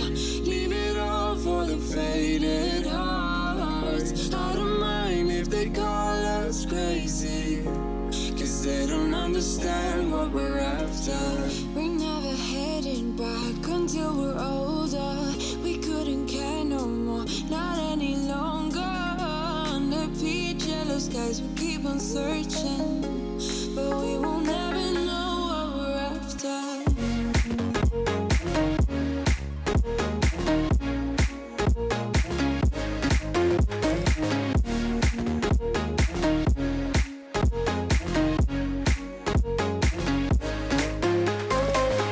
We're no kids no more. I need to feel alive in as long as you're mine. I wanna run away. We're never heading back until we're older. We couldn't care no more, not any longer. Under peach yellow skies, we keep on searching.